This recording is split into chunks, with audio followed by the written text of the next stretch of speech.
দেখো আজ তোমাদের সলিড পড়াবো, ফিজিক্যাল কেমিস্ট্রি। সলিডে প্রথম দু একটা ডেফিনিশন তোমাদের জানতে হবে।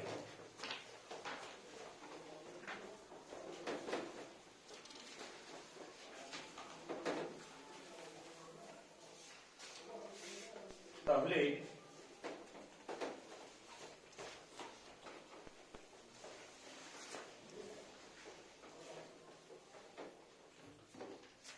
সলিড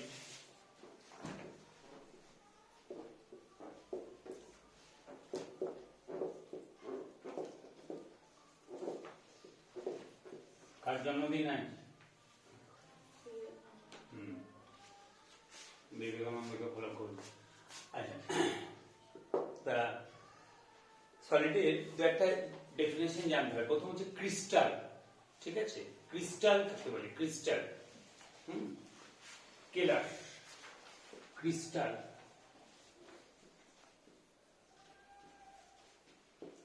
ক্রিস্টাল কেলার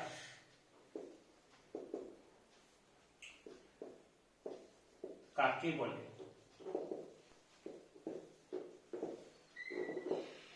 যে ক্রিস্টাল কাকে বলে তার মানে ডেফিনেশন এটা স্টার্ট দিয়ে দিচ্ছি। তারপর হচ্ছে ক্রিস্টাল ল্যাটিস কাকে বলে? ক্রিস্টাল ল্যাটিস কাকে বলে? ক্রিস্টাল ল্যাটিস, ক্রিস্টাল ল্যাটিস বলতে কি বোঝো? ক্রিস্টাল ল্যাটিস মানে কেলাস চালক।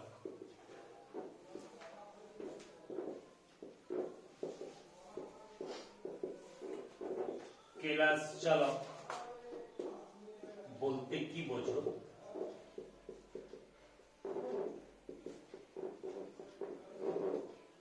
ঠিক আছে, তারপর চলে এসো ক্রিস্টাল কাকে বলে, ক্রিস্টাল ল্যাটিস বলতে কি বোঝো। আচ্ছা, এরপর চলে এসো আমরা ইউনিট সেল। ইউনিট সেল,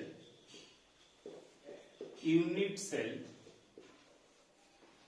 একক কোষ। একক কোষ এটা সংজ্ঞা। দেখো ক্রিস্টাল কাকে বলে, ঠিক আছে, এটা হচ্ছে, ভালো আছিস? দেখেছিস ভিডিওগুলো দেখেছিস? আচ্ছা, ক্রিস্টাল হচ্ছে যে ক্রিস্টাল বলতে কঠিন পদার্থ। এটা তো তোদের মাথার মধ্যে আসে, নির্দিষ্ট জ্যামিতিক আকার বিশিষ্ট কঠিন পদার্থ, তাই তো? নির্দিষ্ট জ্যামিতিক আকার বিশিষ্ট কঠিন পদার্থ, ঠিক আছে। গঠনকারী মানে কনস্টিটিউয়েন্ট পার্টিকেলস গুলো কি? কনস্টিটিউয়েন্ট পার্টিকেলস মানে উপাদানকারী কণিকাগুলো কি? অণু হতে পারে, পরমাণু হতে পারে, আয়ন হতে পারে। উপাদানকারী কণিকাগুলো অণু হতে পারে, পরমাণু হতে পারে, আয়ন হতে পারে, ঠিক আছে। তারা নির্দিষ্ট জ্যামিতিক আকারে বিন্যস্ত থাকে। কি বললাম? নির্দিষ্ট জ্যামিতিক আকারে বিন্যস্ত থাকে, ঠিক আছে, দিয়ে ক্রিস্টাল তৈরি করে। তাহলে কি বললাম? ব্যাপারটা হচ্ছে ক্রিস্টালটা আর কিছুই নয়, যে নির্দিষ্ট জ্যামিতিক ডেফিনিশন আমি বলে দেবো, ঠিক আছে। জাস্ট পয়েন্টগুলো মানে একটু মানে গল্পের মধ্যে একটু জিনিসগুলো বোঝার চেষ্টা করো, তারপর তো বলবো, দেখিয়ে দেবো। নির্দিষ্ট প্রথম 3-4টে ডেফিনেশন আছে, তারপর দেখবে অঙ্ক, একদম সিম্পল ম্যাথ যেগুলো করাবো। আচ্ছা, নির্দিষ্ট জ্যামিতিক আকার বিশিষ্ট কঠিন পদার্থ, ঠিক আছে। নির্দিষ্ট জ্যামিতিক আকার বিশিষ্ট কঠিন পদার্থ, ঠিক আছে। গঠনকারী কণাগুলো কি? গঠনকারী কণাগুলো হচ্ছে অণু হতে পারে, পরমাণু হতে পারে, বা আয়ন হতে পারে। গঠনকারী কণাগুলো অণু, পরমাণু বা আয়ন, ঠিক আছে। এইবার তারা সুসজ্জিত ভাবে বিন্যস্ত থাকে এবং নির্দিষ্ট একটা জিওমেট্রিক্যাল অ্যারেঞ্জমেন্ট, তাদের যে জ্যামিতিক সজ্জাটা সেটাও একটা নির্দিষ্ট জিওমেট্রিক্যাল অ্যারেঞ্জমেন্ট, সেই জন্যই তো একটা নির্দিষ্ট জ্যামিতিক গঠন পায়। কি হল, কথাটা বুঝতে পেরেছিস?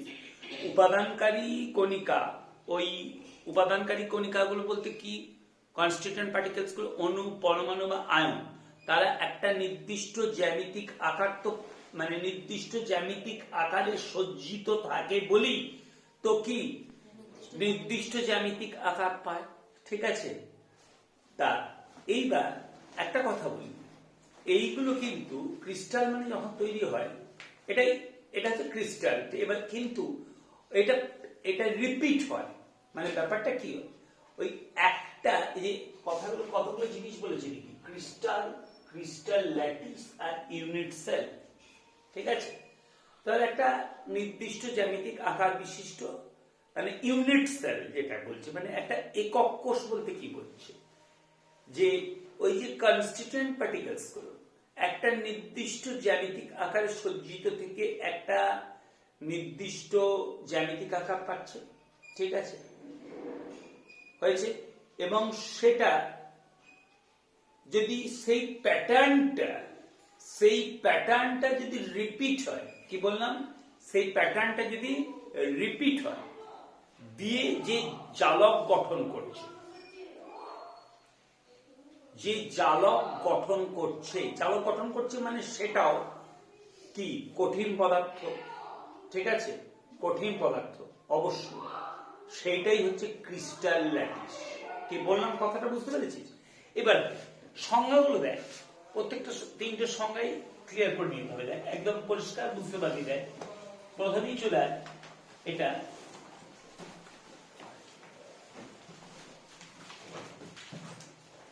সংজ্ঞাটাতে চলে আয়। প্রথম হচ্ছে কেলাসের যে সংজ্ঞা, আচ্ছা দেখ পেজ 6 সেকশন 1.4.1, আমি যেগুলো লিখবো সেগুলো লিখে নিবি। আমি পেজটা সবসময় নতুন বইয়ের পেজ লিখবো, আর সেকশন তো যে কোনো বইয়েই হবে। Page 6 section 1.4.1। ঠিক আছে, দেখো সুনির্দিষ্ট জ্যামিতিক আকার বিশিষ্ট হয়েছে, সুনির্দিষ্ট জ্যামিতিক আকার বিশিষ্ট এবং নির্দিষ্ট সংখ্যক, পেজো তাড়াতাড়ি কুইক খুলেছ। দেখো সুনির্দিষ্ট জ্যামিতিক আকার বিশিষ্ট কেলাসের সংজ্ঞা, ফার্স্টে দেখো কেলাসের সংজ্ঞাটি আমি লিখেছি পেজ 6 সেকশন 1.4.1 আছে। আচ্ছা, সুনির্দিষ্ট জ্যামিতিক আকার বিশিষ্ট এবং নির্দিষ্ট সংখ্যক সমতল পৃষ্ঠ দ্বারা সীমাবদ্ধ, এইটা আমার বলা হয় কি, নির্দিষ্ট সংখ্যক সমতল পৃষ্ঠ দ্বারা সীমাবদ্ধ, মানে ওই যে গঠনকারী কণাগুলো মানে অণু, পরমাণু বা আয়ন, ওরা সুনির্দিষ্ট আকারে সুনির্দিষ্ট জ্যামিতিক আকারে সজ্জিত থাকে তো, এবং সমতল গঠন করে। কতগুলো কি বললাম, কতগুলো সমতল গঠন করে, এবং ওই সমতলগুলো একটা ক্ষেত্রকে আবদ্ধ করে। কি বললাম, সমতলগুলো একটা ক্ষেত্রকে আবদ্ধ করে, হয়েছে, দিয়ে একটা নির্দিষ্ট জ্যামিতিক আকার বিশিষ্ট কঠিন পদার্থ তৈরি হয়, সেটাই হচ্ছে কেলাস। দেখো সেই পয়েন্টটাই বলেছে, দেখো যে সুনির্দিষ্ট জ্যামিতিক আকার বিশিষ্ট এবং নির্দিষ্ট সংখ্যক সমতল পৃষ্ঠ দ্বারা সীমাবদ্ধ। দেখো নির্দিষ্ট সংখ্যক সমতল পৃষ্ঠ দ্বারা সীমাবদ্ধ সমসত্ব কঠিন পদার্থ, এটা তার বলার অপেক্ষা রাখে না। সমসত্ব কঠিন মানে, সমসত্ব মানে যার প্রতিটি অংশে উপাদানকারী কণিকাগুলো কি, উপাদানকারী কণিকাগুলো মানে সুষমভাবে বিন্যস্ত আছে। ঠিক আছে, অর্থাৎ এটা বলা হয়, বুঝতে পেরেছো, উপাদানকারী কণিকাগুলো সুষমভাবে বিন্যস্ত আছে, অর্থাৎ গঠনকারী কণাগুলোর ওজনগত অনুপাত এক। কি বললাম, গঠনকারী কণাগুলোর ওজন প্রতিটা অংশে, মানে কোন একটা অংশে গঠনকারী কণিকা বেশি, কোন একটা অংশে গঠনকারী কণিকা কম, তা নয় কিন্তু, মানে অ্যাকচুয়ালি প্যাটার্নটা যদি লক্ষ্য করি তাহলে সেই প্যাটার্নটা কিন্তু কি মানে সুষমভাবে সজ্জিত সেখানে গঠনকারী কণিকা। ঠিক আছে, বুঝতে পেরেছিস, সেটাই আর কি।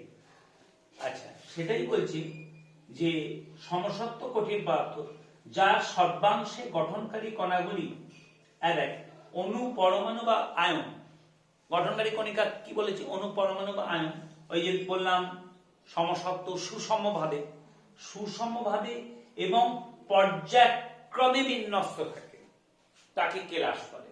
ওই যে আমি বললাম না পর্যায়ক্রমে, কথাটা আমি একটা বলেছি দেখবি যে ওটা রিপিট হবে, প্যাটার্নটা কি হবে, রিপিট হবে। আর যে প্যাটার্নটা রিপিট হয় সেটা কি বলা হচ্ছে, ইউনিট সেল। কি বললাম কথাটা বুঝতে পেরেছিস? তাহলে কতগুলো পয়েন্ট তোদেরকে মাথার মধ্যে রাখতে হবে। দেখ এটা তো কেলাস, তো ডেফিনেশনটা মুখস্থ করবি। তাহলে কি যে প্রথম হচ্ছে সুনির্দিষ্ট জ্যামিতিক আকার বিশিষ্ট, ঠিক আছে? আচ্ছা, তারপর হচ্ছে উপাদানকারী কণিকাগুলো কি, তোর অণু, পরমাণু বা আয়ন, ঠিক আছে? এবং তারা সুষম ভাবে বিন্যস্ত থাকে এবং কতগুলো সমতল দ্বারা সীমাবদ্ধ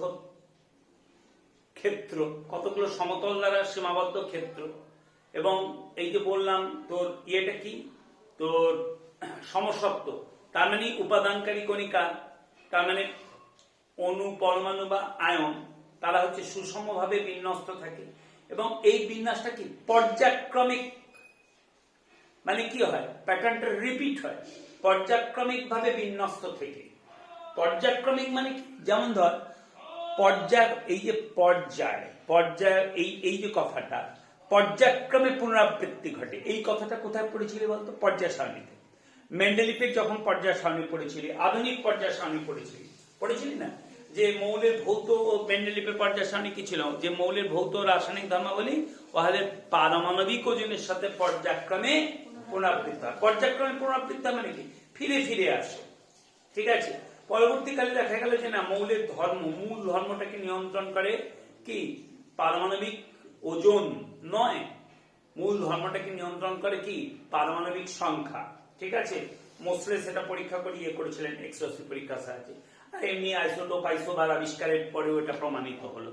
তখন বলা হলো যে মৌলের ভৌত রাসায়নিক ধর্মাবলী কি, মানে ওদের কি আরেক বলেছিল যে মেন্ডেলিফে বলা হয়েছিল যে মৌলের ভৌত রাসায়নিক ধর্মাবলী ওদের ক্রমবর্ধমান পারমাণবিক গুরুত্বের সাথে কি হয়, ক্রমবর্ধমান পারমাণবিক ওজনের সাথে পর্যায়ক্রমে পুনরাবৃত্ত হয়, ঠিক আছে?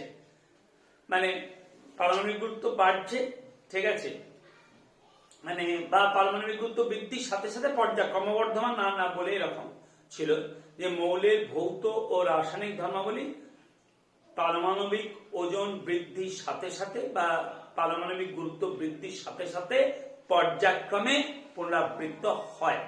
তার মানে তখন মেন্ডেলিফের সময় কি ছিল, যে মৌলের ধর্মটাকে নিয়ন্ত্রণ করছে কি পারমাণবিক ওজন।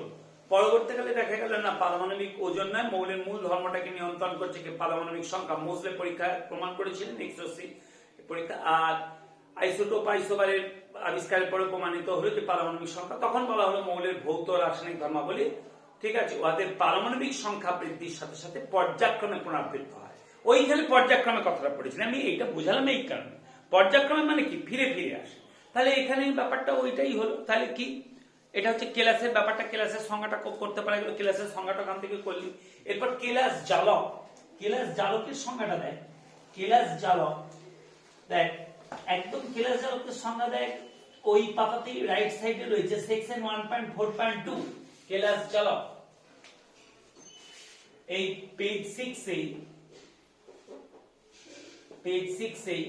সেকশন 1.4.2, পেজ 6 এ সেকশন 1.4.2 হচ্ছে কেলাস জালক। কোন কেলাসে গঠনকারী এককগুলি অবস্থানকে বিন্দু দ্বারা সূচিত করলে, খেয়াল করবে আর কিচ্ছু নয়, বিন্দুগুলির যে সুষম ও পর্যায়ক্রমিক ত্রিমাত্রিক বিন্যাস পাওয়া যায় তাকে উক্ত কেলাসের কেলাস জালক বা স্পেস ল্যাটিস বলে, ঠিক আছে? তার মানে কেলাস জালকটা আর কিচ্ছু নয়। কেলাস জালক আর কেলাসের মধ্যে তফাৎটা কি আছে, নটস না, কেলাস আর কেলাস জালকের মধ্যে তফাৎটা আর কিচ্ছু নয়। তফাৎটা কি, কেলাসের আর কেলাস জালকের মধ্যে যে এটা কি হলো, কেলাসে কি ছিল যে নির্দিষ্ট জ্যামিতিক আকার, মানে পয়েন্টগুলো আমি বারবার বলছি, দেখ এইটা নির্দিষ্ট জ্যামিতিক আকার। কেলাস আর কেলাস জালকের মধ্যে তফাৎটা কি থাকবে, ঠিক আছে, কেলাসও ছিল নির্দিষ্ট জ্যামিতিক আকার। উপাদানকারী কণিকাগুলো কি? অণু, পরমাণু বা আয়ন। যেমন ধর আমি বলছি যে কঠিন CO2 মানে ড্রাই আইস, ঠিক আছে, সেইখানে উপাদানকারী কণিকা কি? অণু, CO2 অণু, ঠিক আছে, বুঝতে পেরেছিস? আবার ধর তোর তোর হীরক, ডায়মন্ড, ঠিক আছে, ডায়মন্ডের উপাদানকারী কণিকা কি? ডায়মন্ড। হীরকের উপাদানকারী কণিকা কি? পরমাণু। ডায়মন্ডের উপাদানকারী কণিকা কি? পরমাণু, ঠিক আছে। আচ্ছা, তারপর হচ্ছে NaCl, Na+Cl- উপাদানকারী কণিকা কি? আয়ন। তাহলে সুষম জ্যামিতিক আকার নির্দিষ্ট জ্যামিতিক আকার বিশিষ্ট। আচ্ছা, এবং কতকগুলো, প্রথম ওই কথাটা বল বরঞ্চ, কতকগুলো সমতল দ্বারা কি? সীমাবদ্ধ ক্ষেত্র, ঠিক আছে, কতগুলো সমতল দ্বারা নির্দিষ্ট জ্যামিতিক আকার, এর পরেই বল কতগুলো সমতল দ্বারা সীমাবদ্ধ হয়েছে। তারপর কি? এরপর উপাদানকারী কণিকাগুলো বল। উপাদানকারী কণিকাগুলো কি? অণু, পরমাণু বা আয়ন, ঠিক আছে, তারা সুষমভাবে আচ্ছা বিন্যস্ত থাকে, ঠিক আছে, সুষম এবং পর্যায়ক্রমিক ভাবে বিন্যস্ত থেকে, হ্যাঁ, যে সমসত্ব কঠিন পদার্থ তৈরি করে, ওইটা লাস্টে বলে দিতে পারিস, ঠিক আছে, যে সমসত্ব কঠিন পদার্থ তৈরি করে তাকে বলা হচ্ছে কেলাস। হলো। এইবার কেলাস জালকটা কি? কেলাস জালকটা ক্রিস্টাল ল্যাটিসটার কিছুই নয়, এই উপাদানকারী কণিকা অর্থাৎ অণু, পরমাণু বা আয়ন, ওদের যে অবস্থান, হ্যাঁ আরেকটা কি, সরি, কেলাসের আরেকটা জায়গা মেইন পয়েন্টটা বলতে ভুলে গেলাম। ওই যে ওরা যে সুষম উপাদানকারী কণিকা, অণু, পরমাণু বা আয়ন, ঠিক আছে, সুষমভাবে এবং পর্যায়ক্রমিক ভাবে বিন্যস্ত থাকে। সুষম ও পর্যায়ক্রমিক, ওই পর্যায়ক্রমিক কথাটা বলতে হবে, মানে প্যাটার্নটা রিপিট হচ্ছে, কি বললাম বুঝতে পেরেছিস তো? প্যাটার্নটা রিপিট হচ্ছে। সুষম ও পর্যায়ক্রমিক ভাবে বিন্যস্ত থেকে যে সমসত্ব কঠিন পদার্থ তৈরি করে সেটা হচ্ছে কেলাস, হয়েছে। আর কেলাস জালক কি? কেলাস আর কেলাস জালকের মধ্যে তফাৎটা কি? কেলাস জালক কিছুই না, ওই উপাদানকারী কণিকা অর্থাৎ অণু, পরমাণু বা আয়ন, ওদের অবস্থানকে যদি আমি বিন্দু দ্বারা সূচিত করি, কি বললাম? ওদের অবস্থানকে যদি আমি বিন্দু দ্বারা সূচিত করি, ওদের অবস্থানটাকে, তাহলে বিন্দু দ্বারা সূচিত করলে, আর কিছুই না, বিন্দু দ্বারা সূচিত করলে তখন বিন্দুগুলো যে সুষম ও পর্যায়ক্রমিক ত্রিমাত্রিক বিন্যাস, অ্যাকচুয়ালি বিন্যাসটা অবশ্যই ত্রিমাত্রিক বিন্যাস, ঠিক আছে, যে ত্রিমাত্রিক বিন্যাস পাওয়া যায়, 3 ডাইমেনশনাল যে ত্রিমাত্রিক বিন্যাস পাওয়া যায় তা কি বলা হচ্ছে? কেলাস জালক। একটা জিনিস দেখ, ডেফিনেশন মুখস্থ করবি, কিন্তু ডেফিনেশন মুখস্থ করার আগে পয়েন্টগুলোকে মাথার মধ্যে ঢুকিয়ে দিবি, কি বললাম বুঝতে পেরেছিস তো? তাহলে লিখতে সুবিধা হবে। হলো, তাহলে কেলাস আর কেলাস জালক হলো। এরপর আমি ইউনিটস, তার মানে ব্যাপারটা কি? কেলাস আর কেলাস জালকের মধ্যে তফাৎটা কি? শুধু ওই উপাদানকারী কণিকা মানে অণু, পরমাণু বা আয়ন, মানে ওদের অবস্থানকে বিন্দু দ্বারা সূচিত করলে, ঠিক আছে, মানে তার মানে কেলাস জালকের সংজ্ঞা বলতে গেলে আগে কার সংজ্ঞা বলতে হবে? কেলাসের সংজ্ঞা বলতে হবে। খেয়াল করো, আগে কেলাস জালকের সংজ্ঞা বলতে গেলে, এই কেলাস জালকের সংজ্ঞা বলতে প্রথমে কেলাসের সংজ্ঞা বলতে হবে। প্রথমে কেলাসের সংজ্ঞা বলতে হবে। প্রথমে কেলাসের সংজ্ঞা,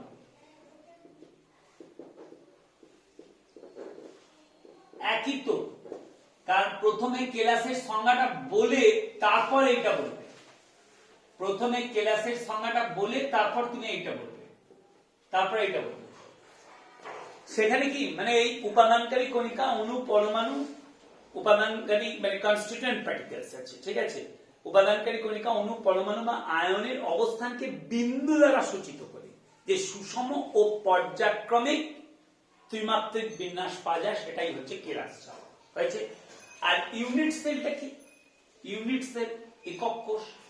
ওই যে প্যাটার্নটা যে রিপিট হচ্ছে, যে প্যাটার্নটা রিপিট হচ্ছে সেটাই হচ্ছে ইউনিট সেল। দেখো ইউনিট সেলের সংজ্ঞা দেখো, একক কোষের সংজ্ঞা একদম পরিষ্কার দেওয়া আছে। দেখো একক কোষের সংজ্ঞা এখানে দেখো, একক কোষের সংজ্ঞা দেখেছো পেজ 7, একদম এগুলো লিখে রাখবে কিন্তু, বারবার বলছি পেজ 7 যেমন লিখে রাখছো তেমনি বই থেকে দাগও দিয়ে রাখছো। হ্যাঁ, একক কোষের সংজ্ঞা,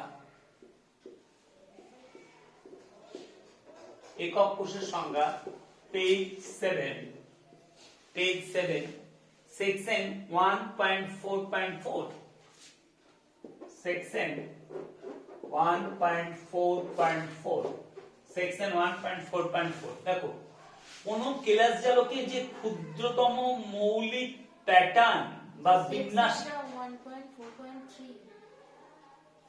1.4.3 ঠিক, এর পরের সেকশনটা 1.4.4। হ্যাঁ 1.4.3, তাহলে মানে 1.4.4 এর ঠিক আগেই আর মানে উপরে আছে। দেখো কোন কেলাস জালকে যে ক্ষুদ্রতম মৌলিক প্যাটার্ন, ওই যে বললাম না যে প্যাটার্নটা বা বিন্যাসকে, প্যাটার্নটাকে কি বলে? বিন্যাস। যে ক্ষুদ্রতম মৌলিক প্যাটার্ন বা বিন্যাসকে ত্রিমাত্রিক অঞ্চলে সুষমভাবে ও পর্যায়ক্রমে পুনরাবৃত্তি করলে, কি কথাটা বুঝতে পেরেছিস? যে ক্ষুদ্রতম যে প্যাটার্নটা, ঠিক আছে, কোন কেলাস জালকের মানে কার প্যাটার্ন? তাহলে কেলাস জালকের, ঠিক আছে, তাহলে কেলাস জালকের কোন প্যাটার্নটা? যে ক্ষুদ্রতম প্যাটার্নটা, ঠিক আছে, কোন কেলাস জালকের যে ক্ষুদ্রতম প্যাটার্নটাকে, হয়েছে, যে ক্ষুদ্রতম প্যাটার্নটাকে ত্রিমাত্রিক অঞ্চলে সুষম ও পর্যায়ক্রমে পুনরাবৃত্তি করলে, মানে পর্যায়ক্রমে বারবার সেটাকে পুনরাবৃত্তি করলে, ঠিক আছে, সমগ্র কেলাস জালকটি গঠিত হয়, তাকে একক কোষ বলে। হয়েছে, ব্যাস, বুঝতে পারা গেল? তাহলে এই তিনটে ডেফিনিশন দেখো, এই যে তিনটে ডেফিনিশন তোমরা করবে, এই তিনটে পেয়েছো প্রত্যেকে পেয়েছো তো? আচ্ছা দেখো, তাহলে এই তিনটে কিন্তু ডেফিনিশন, কিন্তু একটা ডেফিনিশন করলেই কিন্তু তিনটে ডেফিনিশন হয়ে যায়। সেটা কোনটা ডেফিনিশন? মানে কেলাসের ডেফিনিশনটা করলে, ঠিক আছে, তাহলে কেলাসের ডেফিনিশনটা করলেই হয়ে যায়। তাহলে কেলাসটা কি? তাহলে একবার তিনটে ডেফিনিশনের জিনিসটা আমি বলে দিচ্ছি। যে প্রথম হচ্ছে কি, সুনির্দিষ্ট জ্যামিতিক আকার বিশিষ্ট, হচ্ছে কতকগুলো সমতল দ্বারা কি সীমাবদ্ধ, হয়েছে, তারপর কি উপাদানকারী কণিকাগুলো কি বলো? উপাদানকারী কণিকাগুলো অণু, পরমাণু বা আয়ন, ঠিক আছে, উপাদানকারী কণিকাগুলো হচ্ছে অণু, পরমাণু বা আয়ন, ঠিক আছে, তারা সুষম ও পর্যায়ক্রমিকভাবে বিন্যস্ত থেকে যে সমসপ্ত কঠিন পদার্থ তৈরি করে তাকে কি বলে? কেলাস বলে।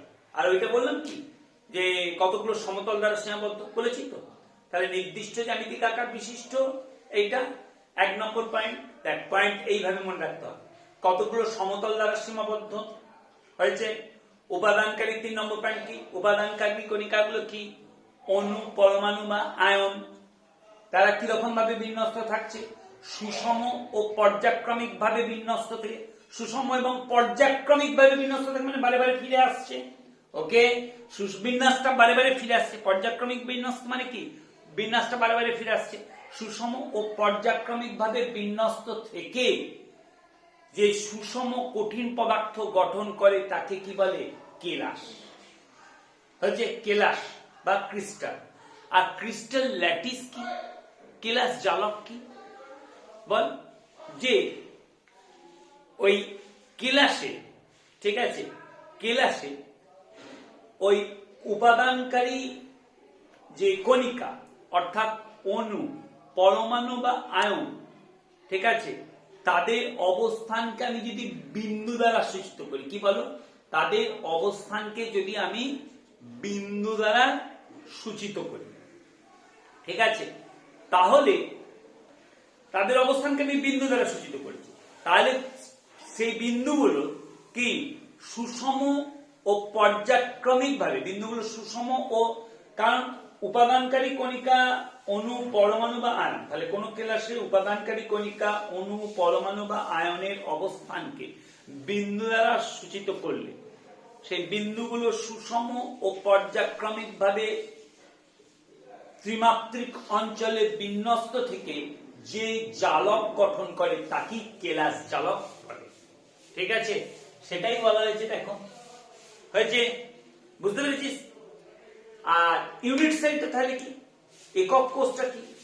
তাহলে কেলাস গঠনের সময়, কেলাস গঠনের সময়, ঠিক আছে, কেলাস গঠনের সময় বা কেলাস জালক গঠনের সময়, যাই বলো আর কি, ঠিক আছে, কেলাস আর কেলাস জালকের তফাৎটা কি? শুধু কেলাসের উপাদানকারী কণিকা, অণু, পরমাণু বা আয়নকে কেলাস জালকে কি বলছে? বিন্দু হিসেবে উল্লেখ করছে। ঠিক আছে, বিন্দু দ্বারা সূচিত করে সেই বিন্দুগুলো সুষম ও পর্যায়ক্রমিক বিন্যাসটাকে কি বলা হচ্ছে? ত্রিমাত্রিক অঞ্চলে সুষম ও পর্যায়ক্রমিক বিন্যাসটা, ত্রিমাত্রিক অঞ্চলে ওই বিন্যাসটাকে কি বলা হচ্ছে? কেলাস জালক। এইবার বলছি ওই যে ক্ষুদ্রতম যে প্যাটার্ন, ঠিক আছে, কেলাসের যে ক্ষুদ্রতম প্যাটার্নটা, ঠিক আছে, পর্যায়ক্রমিক ভাবে বিন্যস্ত থেকে, ঠিক আছে, বুঝতে পেরেছো? সেটাই লেখা আছে। দেখো যে কোন কেলাস জালকের মধ্যে, কোন কেলাস জালকের মধ্যে যে ক্ষুদ্রতম মৌলিক প্যাটার্ন, ওটাকে তার মানে কি মৌলিক পদার্থের সঙ্গে তুলনা করছে। কি বললাম বুঝতে পেরেছো? মানে মৌলিক পদার্থগুলো সমন্বয়িত যৌগিক পদার্থ তৈরি হয়। ঠিক আছে, সেটাই বলছি, কোন কেলাস জালকের যে ক্ষুদ্রতম মৌলিক পদার্থ, মৌলিক পদার্থ নয়, ক্ষুদ্রতম মৌলিক প্যাটার্ন। কেন মৌলিক কেন বললো? কারণ তোমরা জানো যে মৌলগুলো নিয়ে যৌগ গঠিত হয়, সেই জন্য এটা বললো আর কি, বুঝতে পেরেছো? কোন কেলাস জালকের যে ক্ষুদ্রতম মৌলিক প্যাটার্ন ত্রিমাত্রিক অঞ্চলে, প্যাটার্নটারই বাংলা কি? বিন্যাস। ঠিক আছে, ত্রিমাত্রিক অঞ্চলে সুষম ও পর্যায়ক্রমে তাদেরকে পুনরাবৃত্তি করা হয়। ক্ষুদ্রতম মৌলিক প্যাটার্নকে ত্রিমাত্রিক অঞ্চলে সুষম পর্যায়ক্রমিক পুনরাবৃত্তি করলে সমগ্র কেলাস জালকটি গঠিত হয়। ঠিক আছে, ওই ক্ষুদ্রতম মৌলিক প্যাটার্নটাকে কি বলা হয়? একক কোষ। হয়ে গেল, হলো। এইবার তোমরা চলে এসো যেটা, এই যে দেখো একক কোষের বৈশিষ্ট্য সূচক রাশি সমূহ। ঠিক আছে, একক কোষে বোর্ডারটা লিখে নেবে অবশ্যই। একক কোষে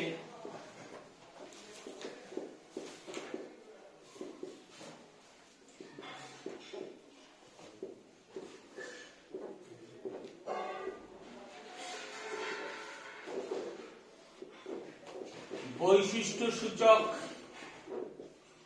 রাশি সমূহ, একক কোষের বৈশিষ্ট্য সূচক রাশি সমূহ। এই যে কেলাস অক্ষ এক্স ওয়াই জেড বরাবর একক কোষের বাহু বা, দেখো একটা কথা বলি, আমাদের তো তিনটা, আমরা এক্স ওয়াই জেড, এটা কি এক্স অ্যাক্সিস, এটা কি ওয়াই অ্যাক্সিস, এটা জেড অ্যাক্সিস, এটা এক্স, এটা ওয়াই, এটা জেড। আচ্ছা, এইবার ওই যে আগে এটা বুঝছি তারপর এটা বলছি। ঠিক আছে, সাধারণত এটা ধরা হয়, ঠিক আছে, এটা এক্স অ্যাক্সিস, এটা ওয়াই অ্যাক্সিস, এটা জেড অ্যাক্সিস। এবার তুমি এটাকে জেড ধরতে পারো, মানে আমি ঘরের লেন্থটাকে আমি কি বললাম? এক্স ধরলাম, আর মানে দৈর্ঘ্যটাকে, আর প্রস্থটাকে আমি কি ধরলাম? ওয়াই, আর হাইটটাকে আমি জেড ধরলাম। এবার তুমি উল্টো ধরতে পারো, লেন্থটাকেও তুমি জেড ধরতে পারো, দ্যাটস নট এ ম্যাটার। এইবার বলছে যে একটা তোমার একক কোষ এক্স অক্ষ থেকে যে দৈর্ঘ্যটা কেটে নেয় সেটাকে কি বলছে? এ। ওয়াই অক্ষ থেকে যে দৈর্ঘ্যটা কাটে সেটাকে কি বলে? বি। আর জেড অক্ষ থেকে যে দৈর্ঘ্যটা কেটে নেয় একক কোষটা, সেটাকে কি বলছে? সি। কি বললাম কথাটা বুঝতে পেরেছো? একটা একক কোষ এক্স অক্ষ থেকে যে দৈর্ঘ্যটা কেটে নেয় সেটাকে বলা হচ্ছে এ, ওয়াই অক্ষ থেকে যে দৈর্ঘ্যটা কেটে নেয় সেটাকে কি বলা হচ্ছে? বি, জেড অক্ষ থেকে যে দৈর্ঘ্যটাকে কেটে নেয় সেটাকে কি বলা হচ্ছে? সি। কি বললাম বুঝতে পেরেছি? এইখানে সেটাই বলছে, বলছে যে কেলাস অক্ষ এক্স ওয়াই জেড বরাবর একক কোষের বাহু বা কিনারা দৈর্ঘ্য কেলাস অক্ষ, কেলাস অক্ষ বলতে কোনগুলোকে বলছে? ওই যে আমি যেগুলো বললাম, X axis, Y axis, Z axis, হ্যাঁ, বরাবর একক কোষের বাহু বা কিনারা দৈর্ঘ্য। তার মানে কেলাস অক্ষ বরাবরই একক কোষের বাহুগুলো থাকে, বলছে কেলাস অক্ষ বরাবর একক কোষের বাহুগুলোকে ইয়ে করা হচ্ছে, ঠিক আছে? বাহু, কেলাস অক্ষ বরাবর একক কোষের বাহু বা কিনারা দৈর্ঘ্য। প্রচলিত নিয়ম অনুযায়ী, খেয়াল করে দেখ, প্রচলিত নিয়ম অনুযায়ী এক্স, ওয়াই ও জেড অক্ষ বরাবর কিনারা দৈর্ঘ্যকে যথাক্রমে এ, বি ও সি দ্বারা প্রকাশ করা হয়। তার মানে কি? ওই যে যেটা বললাম, প্রচলিত নিয়ম অনুযায়ী এক্স, ওয়াই ও জেড অক্ষ বরাবর কিনারা দৈর্ঘ্যকে, তার মানে কি? এক্স অক্ষ বরাবর কিনারা দৈর্ঘ্য বলতে কি? হ্যাঁ, এক্স অক্ষ বরাবর কি, ওই প্রশ্নটা বিনেটা, হ্যাঁ, এক্স অক্ষ বরাবর কিনারা দৈর্ঘ্য বলতে কি? এক্স অক্ষ বরাবর, দেখ, এক্স অক্ষ বরাবর কিনারা দৈর্ঘ্য বলতে কি? মানে কিনারা দৈর্ঘ্য বলতে মানে ইউনিট সেল যদি এক্স অক্ষ থেকে এ কেটে নেয়, সেটা হচ্ছে কি বললাম, বুঝতে পেরেছি? সেই জিনিসটা বলছে যে প্রচলিত নিয়ম অনুযায়ী এক্স, ওয়াই ও জেড অক্ষ বরাবর কিনারা দৈর্ঘ্যকে যথাক্রমে এ, বি, সি দ্বারা প্রকাশ করা হয়। দেখ, খেয়াল কর, প্রথম আবার দেখ সেন্টেন্সটা, কেলাস অক্ষ এক্স, ওয়াই, জেড বরাবর একক কোষের বাহু বা কিনারা দৈর্ঘ্য। ধরতে পারলি না? অক্ষ এগুলো ছেড়ে, মানে এই ল্যাঙ্গুয়েজটা একটু মানে উল্টো পাল্টা টাইপের ল্যাঙ্গুয়েজটা একটু লেখা আছে, কি বললাম বুঝতে পেরেছিস তো? আমি যেটা বলছি সেটা জিনিসটা বুঝতে পারছিস কিনা দেখ, ওটা দাগ দে, ওই জায়গাটা দাগ দে, ঠিক আছে? দেখ, এক্স, ওয়াই, জেড তিনটে অ্যাক্সিস, এটা তোরা জানিস, কার্টেসিয়ান কোঅর্ডিনেটস, ঠিক আছে? হলো তো? এইবার একক কোষ এক্স অক্ষ থেকে যে দৈর্ঘ্যটাকে কেটে দেয় সেটাকে কি দিয়ে করা হয়? এ। ওয়াই অক্ষ থেকে যে দৈর্ঘ্যটা কেটে নেয় সেটা বি, জেড অক্ষ থেকে যে দৈর্ঘ্যটা কেটে নেয় সেটা হচ্ছে সি। ব্যাস, আর কিছু না, এটাই। বুঝতে পেরেছিস? এক্স, ওয়াই, জেড তিনটে অক্ষ, একক কোষ এক্স অক্ষ থেকে যে দৈর্ঘ্যটা কেটে নেয় সেটা হচ্ছে এ, ওয়াই অক্ষ থেকে যে দৈর্ঘ্যটা কেটে নেয় সেটা হচ্ছে বি, জেড অক্ষ থেকে যে দৈর্ঘ্যটা কেটে নেয় সেটা হচ্ছে কি? সি। হয়ে গেল? আচ্ছা, এইবার দেখ, তাহলে এক নম্বর পয়েন্টটা হয়ে গেল। তারপর হচ্ছে দুটি কিনারার মধ্যবর্তী কোণ, এটা কিন্তু একটু মানে এই কোণের এই অ্যাঙ্গেলটা একটু অন্যরকম আছে, খেয়াল করুন। ওটা তো খুব সোজা, মানে প্রচলিত সাধারণত ওটাই হওয়া উচিত যে এক্স অক্ষ থেকে মানে একক কোষ যেটা কেটে নেয় সেটা হচ্ছে এ, ওয়াই অক্ষ থেকে যেটা কেটে নেয় সেটা হচ্ছে বি, আর জেড অক্ষ থেকে যেটা কেটে নেয় সেটা হচ্ছে কি? সি। এটাই হওয়া উচিত, আর সেটাই হয়েছে। কিন্তু অ্যাঙ্গেল কিরকম বলছে দেখ, যে ওই যে এ, বি, সি হলো ওই অক্ষ থেকে যে দৈর্ঘ্যগুলো কেটে নেয়, এক্স অক্ষ থেকে যে দৈর্ঘ্য কেটে নেয় এ একক কোষটা, ঠিক আছে? কোন কেলাস জালকের একক কোষ, বিভিন্ন কেলাস জালকের একক কোষ তো বিভিন্ন, একক কোষ আবার চার রকম আছে, দেখো, ঠিক আছে? ওকে, হল।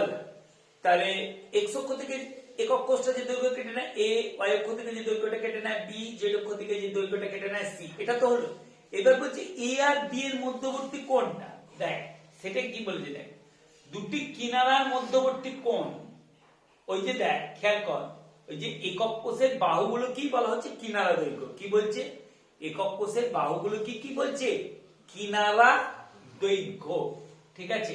অ্যাকচুয়ালি এইচ, ওটা ইংলিশটা কি? এইচ, EDGE, ঠিক আছে? এইচ, একক কোষের বাহু বা কিনারা দৈর্ঘ্য।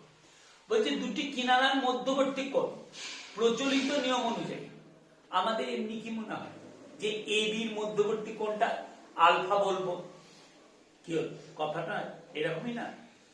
এ বি, বিসি, সি এ, যখন তোরা A plus B plus C এর হোল স্কয়ারের সূত্র ক্লাস 7 এ পড়েছি, ঠিক আছে?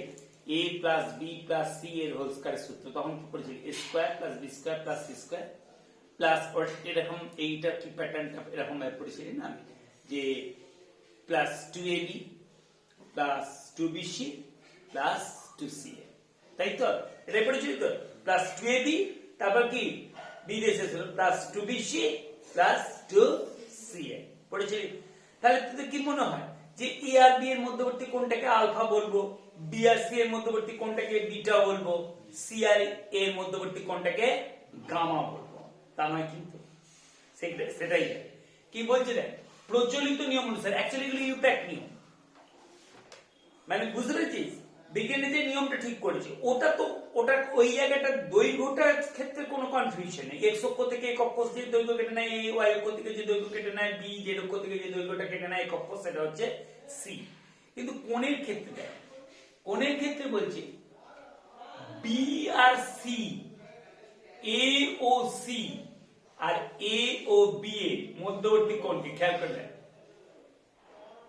বি আর সি এর মধ্যবর্তী কোণকে কি আলফা, মানে পুরো উল্টো হয়ে গেল।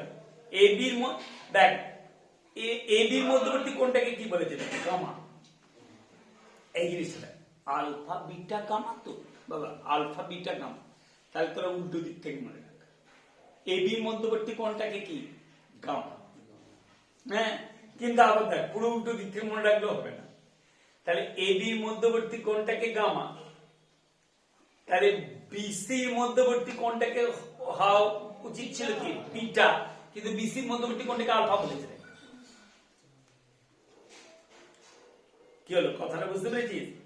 মানে হওয়া উচিত ছিল এ বির মধ্যবর্তী কোণ আলফা, বিসির মধ্যবর্তী কোণ কি বিটা, আর এসির মধ্যবর্তী কোণ কি হচ্ছে গামা। ওই যে অর্ডারটা আমি বললাম, সাধারণত এ বি বিসি সি এ, এ বির মধ্যবর্তী কোণ আলফা, বিসির মধ্যবর্তী কোণ বিটা, সি এর মধ্যবর্তী কোণ গামা, এটা হওয়া উচিত ছিল। কিন্তু মনে রাখার জন্য বলছি, কিন্তু প্রচলিত নিয়ম মানে ইউপ্যাক্ট যেটা ঠিক করেছে, তাহলে এ বির মধ্যবর্তী কোণটাকে কি করেছে গামা, তাহলে আলফা বিটা গামার শেষটা হয়েছে, তাহলে গামা। তাহলে বিসি এর মধ্যবর্তী কোণ একদম পুরো উল্টো দিক থেকে ধরলেও হবে না, তাহলে বিসি এর মধ্যবর্তী কোণ হওয়া উচিত ছিল কি বিটা, কিন্তু বিসি এর মধ্যবর্তী কোণটাকে কি ধরেছে দেখ আলফা, বিসি এর মধ্যবর্তী কোণটা কি হচ্ছে আলফা, আর সি এর মধ্যবর্তী কোণটাকে কি ধরেছে বিটা। ব্যাস, এটা মনে রাখবি, আর কিচ্ছু না। এইগুলো হচ্ছে কি দুটো কিনারার মধ্যবর্তী কোণ, অ্যাঙ্গেল। তোরা তো বলবি স্যার এগুলো কি মনে রাখার দরকার আছে? দরকার আছে। বিভিন্ন ধরনের ক্রিস্টাল ল্যাটিস আছে যেখানে এ বি সি এর মধ্যে কি সম্পর্ক আর আলফা বিটা গামার মধ্যে কি সম্পর্ক, সেটা ব্র্যাডেস ল্যাটিস পড়তে হবে। এটা হলো। এরপর আজকে আমি যেটা পড়াবো যে বিভিন্ন ধরনের, আমি তো বললাম 4 ধরনের একক কোষ আছে, ঠিক আছে? ওই 4 ধরনের একক কোষগুলো জাস্ট একটু দাগ দিয়ে রাখতে পারিস, বিভিন্ন ধরনের একক কোষ। আচ্ছা ঠিক আছে, ওই যে এবার চলে ওটা চলে যায়। তাহলে একক কোষের বৈশিষ্ট্য রাশি সমূহ হয়েছে, তাহলে একক কোষের বৈশিষ্ট্য সূচক রাশি সমূহ এটা হচ্ছে, তার মানে এ বি সি, এইটা হচ্ছে এইটা, আর অ্যাঙ্গেলটা হচ্ছে কি যে তোর এ এক্স অক্ষতে কি আছে, এইটা এরকম ভাবে লিখে রাখ, এক্স অ্যাক্সিস থেকে যেটা কাটছে সেটা হচ্ছে কি একক কোষ, একক কোষের তার মানে এক্স অ্যাক্সিস থেকে যেটা কাটছে এ, ওয়াই অ্যাক্সিস থেকে যেটা কাটছে কি বল বি। এটা মনে থাকবে, খাতা লিখে রাখলে। জেড অ্যাক্সিস যত প্র্যাকটিস করবি, পড়াশোনাটা তো প্র্যাকটিসের উপর, জেড অ্যাক্সিস থেকে যত কাটবে সেটা হচ্ছে কি জেড অ্যাক্সিস থেকে যে দৈর্ঘ্যটা কাটছে সি। এবার কোণ, এটা দিলেন মানে এটা হচ্ছে তোর কি বলবো, মানে একক কোষের বাহুর দৈর্ঘ্য, ঠিক আছে? আচ্ছা, এটা এগুলো আর লিখছি না। এবার হচ্ছে অ্যাঙ্গেলটা কি, এটা হচ্ছে এইচ, একক কোষের বাহুর দৈর্ঘ্য। না লিখে দিলে বুঝতে হবে, একক কোষের বাহুর দৈর্ঘ্য, এইগুলো হয়েছে। এবার দেখ এ বির মধ্যবর্তী কোণ, এ ও বি এর মধ্যবর্তী কোণটা কি, এটা কি বল, এ আর বি এর মধ্যবর্তী কোণ গামা, ঠিক আছে? এটা অ্যাঙ্গেল কোণ। আচ্ছা, বি আর সি এর মধ্যবর্তী কোণ, বি ও সি এর মধ্যবর্তী কোণ আলফা, আর সি আর এ এর মধ্যবর্তী কোণ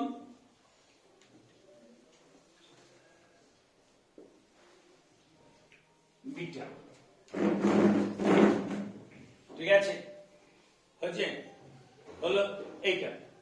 এরপর চলে যে বিভিন্ন ধরনের পেজ। আচ্ছা এটা বলে দিয়েছি, এটা হচ্ছে পেজটা বলে দিচ্ছি, ওই 7 পেজ 7 সেকশন 1.4.4। এরপর বিভিন্ন ধরনের একক কোষ, বিভিন্ন ধরনের একক কোষ, বিভিন্ন ধরনের একক কোষ। দেখো বিভিন্ন ধরনের একক কোষ,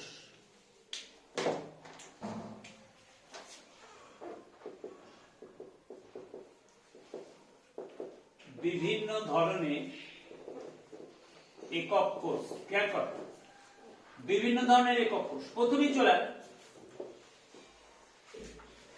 তিনটা আছে, দেখ সরল একক কোষ, সরল বা আদিম হচ্ছে পেয়েছিস। তারপরেই পেজ 7 সেকশন 1.4.4 হয়েছে, পেজ 7 সেকশন 1.4.4।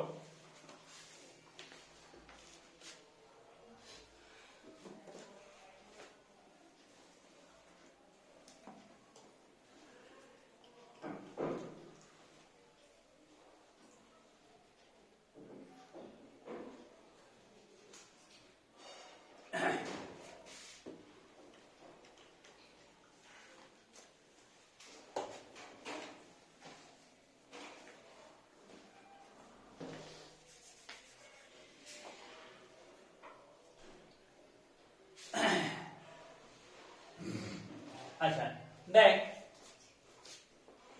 মানে প্রথম কোষটা কি বলছে, দেখ সরল বা আদিম একক কোষ। এক নম্বর হচ্ছে সরল বা আদিম, আর একক কোষটা আমি লিখছি না। কি বলছে দেখ, যে একক কোষে কেবল কৌণিক বিন্দুগুলিতে গঠনকারী কণা, পরমাণু, অণু বা আয়ন অবস্থানকারী তাকে সরল বা আদিম একক কোষ বলে। মানে শুধু ধর কৌণিক বিন্দুগুলোতে গঠনকারী কণা, সেটাকে কি বলা হচ্ছে, সরল বা আদিম একক কোষ। একক কোষ কথাটা আমি লিখছি, ঠিক আছে। মানে কৌণিক বিন্দুগুলো, ওই যে প্যাটার্নটা না, যে একক কোষে আমি বললাম প্রথমেই হচ্ছে উপাদানকারী কেলাস জ্বালক বললাম, যে উপাদানকারী কণিকা, অণু, পরমাণু বা আয়ন তাদের অবস্থানকে বিন্দু দ্বারা সূচিত করা হচ্ছে, ঠিক আছে। তাহলে কৌণিক বিন্দুতে একক কোষ যেটা, সেই একক কোষের আছে ক্ষুদ্রতম মৌলিক প্যাটার্নটা, যেটা পর্যায়ক্রমিক ভাবে বিন্যস্ত হয়ে কেলাস জ্বালক গঠন করছে, সেটাই তো একক কোষ। ওকে, তাহলে বলছি একক কোষের যদি শুধু কৌণিক বিন্দুতে উপাদানকারী কণিকাগুলো থাকে, তাহলে সেটা হচ্ছে সরল বা আদিম একক কোষ, হলো এক নম্বর।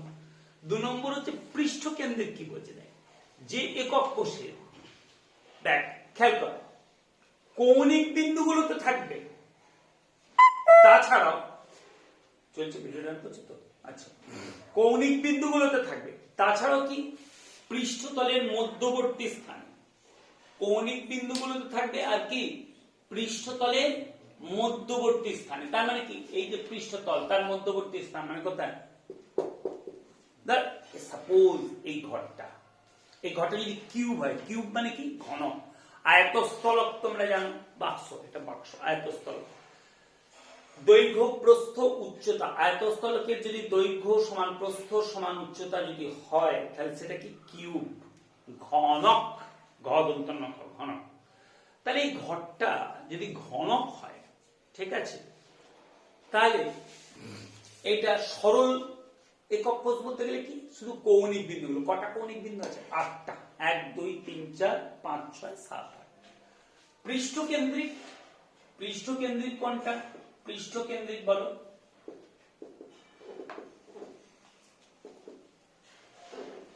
পৃষ্ঠকেন্দ্রিক একক কোষ। তার মানে কৌণিক বিন্দুগুলো তো থাকবে, আর পৃষ্ঠের কি থাকবে, কটা পৃষ্ঠ আছে বলতো বাবা ঘরটা, মানে তল, দেখ 6টা, 1টা 2টো 3টে 4টে 5টা 6টা, ঠিক আছে। প্রতিটা তলের মধ্যবর্তী স্থানে, এখানে 1টা 2টো 3টে চারটে, পাঁচটা, ছটা, ঠিক আছে? সেটাই বলেছিল, বলছে যে একক কোষে কৌণিক বিন্দুটা ছাড়াও প্রতিটি পৃষ্ঠতলে কেন্দ্রে গঠনকারী অবস্থান করে, ঠিক আছে? বুঝতে পেরেছিস? গঠনকারী কোণ অবস্থান করে তাকে পৃষ্ঠকেন্দ্রিক একক কোষ বলে। পেয়েছিস? হ্যাঁ, দেহকেন্দ্রিক একক কোষ কি? মানে শোন, একক কোষ মানে কৌণিক বিন্দুগুলো থাকছে, আর এটা কি হচ্ছে কৌণিক বিন্দু ছাড়াও পৃষ্ঠতলগুলোর মধ্যবর্তী স্থান। তাহলে এইটা এই ঘনকাকার যদি একক কোষ হয়, তার পৃষ্ঠকেন্দ্রিক ঘনকাকার একক কোষ মানে কি? কৌণিক বিন্দু ছাড়াও এই 6টা পৃষ্ঠের মধ্যবর্তী স্থানে হলো। তারপর কি বলছে দেখ, দেহকেন্দ্রিক একক কোষ মানে কৌণিক বিন্দুগুলো তো থাকছেই অবশ্যই, আর কি দেহ কেন্দ্রে থাকছে। ধর ঘনকাকার দেহকেন্দ্রিক একক কোষ যদি হয়, তাহলে কৌণিক বিন্দু ছাড়া এই ঘরটা যদি ঘন হয়, কৌণিক বিন্দু ছাড়া, তাহলে এই দেহ কেন্দ্রে মানে ঘরটা কি বডি সেন্টার, দেহ কেন্দ্রে একটা থাকবে। সেটাই বলেছে। কি বলেছে? যে একক কোষের কৌণিক বিন্দু ছাড়া কোষের দেহ কেন্দ্রে একটি গঠনকারী কোণ অবস্থান করে তাকে দেহকেন্দ্রিক একক কোষ বলে। হয়ে গেল দেহকেন্দ্রিক একক কোষ। তাহলে এটা হচ্ছে সরল সিম্পল, এটা হচ্ছে ফেস সেন্টার্ড ইংলিশ গুলো, ঠিক আছে? এটা হচ্ছে সরল আর এটা হচ্ছে simple. Simple simple unit cell, unit সেলটা আমি আর লিখছি না। একক কোষের ইংলিশটা কি? Unit cell. বিভিন্ন ধরনের একক কোষ, ইউনিট সেল। তারপর হচ্ছে এটা ফেস সেন্টার, এটা হচ্ছে face centre, face centre, face centred unit cell. আছে। তারপর হচ্ছে 3 নম্বর হচ্ছে কি বললাম? বডি সেন্টার, দেহকেন্দ্রিক, দেহকেন্দ্রিক, দেহকেন্দ্রিক একক কোষ। এই ড্যাশ গুলো দিচ্ছে মানে কি বলতো? একক কোষ। বাংলায় যেগুলো একক কোষ আর ইংলিশে কি ইউনিট সেল। বুঝে? দেহকেন্দ্রিক, body centred, body centred, body centre. আর একটা হচ্ছে বডি সেন্টার। আর 4 নম্বর হচ্ছে দেখো, 4 নম্বর চলে এসো যে প্রান্তকেন্দ্রিক একক কোষ। প্রান্তকেন্দ্রিক, প্রান্তকেন্দ্রিক একক, প্রান্তকেন্দ্রিক, প্রান্তকেন্দ্রিক, ঠিক আছে? এন্ড সেন্টার্ড, প্রান্তকেন্দ্রিক, এন্ড সেন্টার্ড, এন্ড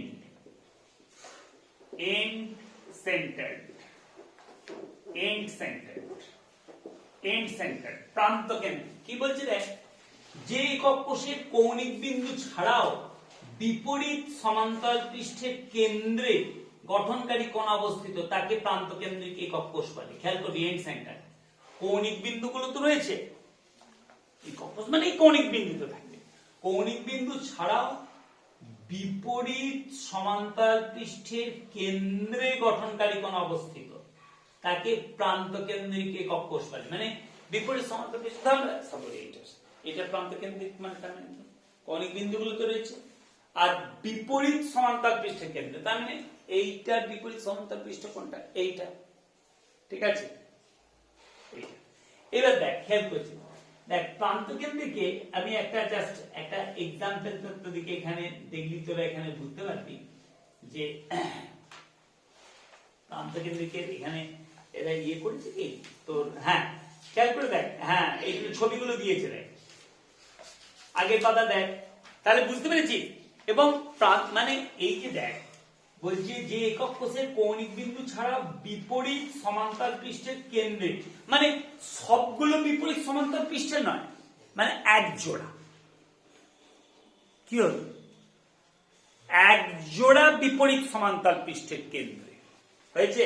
তার মানে ধর এইটা, এই ঘরটা যদি কিউব হয়, ওকে, ইউনিট সেল, ঘনকাকার একক কোষ যদি হয়, যদি প্রান্ত কেন্দ্রিক হতে হয় তার কৌণিক বিন্দুগুলো থাকবে, আর যে কোনো এক জোড়া, ঠিক আছে? সেটা এই যে বলেছে না বিন্দু ছাড়া বিপরীত সমান্তরাল পৃষ্ঠের কেন্দ্রে গঠনকারী কণা অবস্থিত। মানে যে কোনো এক জোড়া, এটা অ্যাকচুয়ালি লেখা উচিত কি ছিল, যে কোনো এক জোড়া, ঠিক আছে, এটা লিখে দিতে পারি, ঠিক আছে, একক কোষের কৌণিক বিন্দু ছাড়াও যে কোনো এক জোড়া বিপরীত সমান্তরাল পৃষ্ঠের কেন্দ্রে,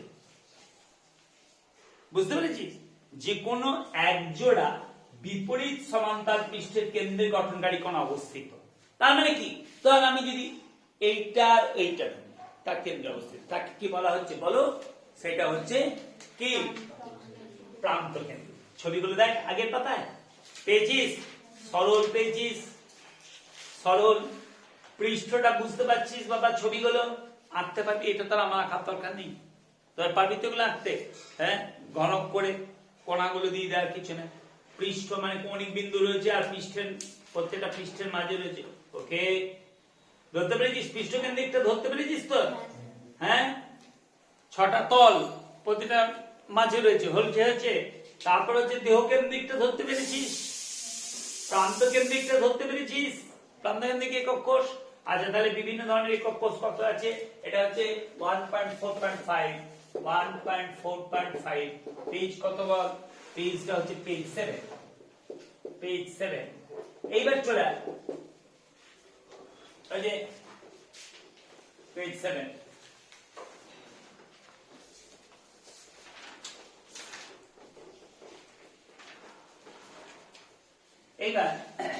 এইবার হচ্ছে অঙ্ক, একদম মানে সিম্পল ম্যাথ, মানে দেখ আমি করিয়ে দেবো, এবার তারপর তোরা বই থেকে ল্যাঙ্গুয়েজ গুলো করবি, ঠিক আছে। আচ্ছা এবার হচ্ছে ঘনকাকার একক কোষে চলে আসবো প্রথমে, হ্যাঁ, ঘনকাকার একক কোষে কণা সংখ্যা নির্ণয়, ঠিক আছে, হেডিং করো, ঘনকাকার একক কোষে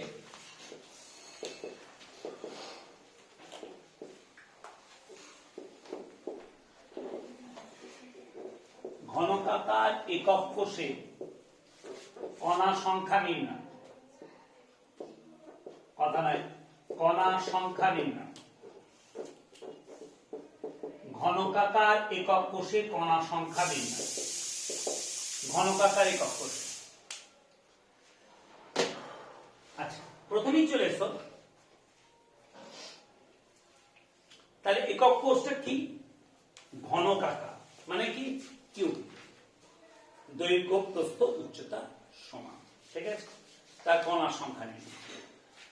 ক ধরনের ঘনকাকার একক কোষ আছে, অবশ্যই 4 ধরনের, ঠিক আছে, কারণ বিভিন্ন ধরনের একক কোষ তো দেখলি তো 4 ধরনের। আচ্ছা প্রথমে আমি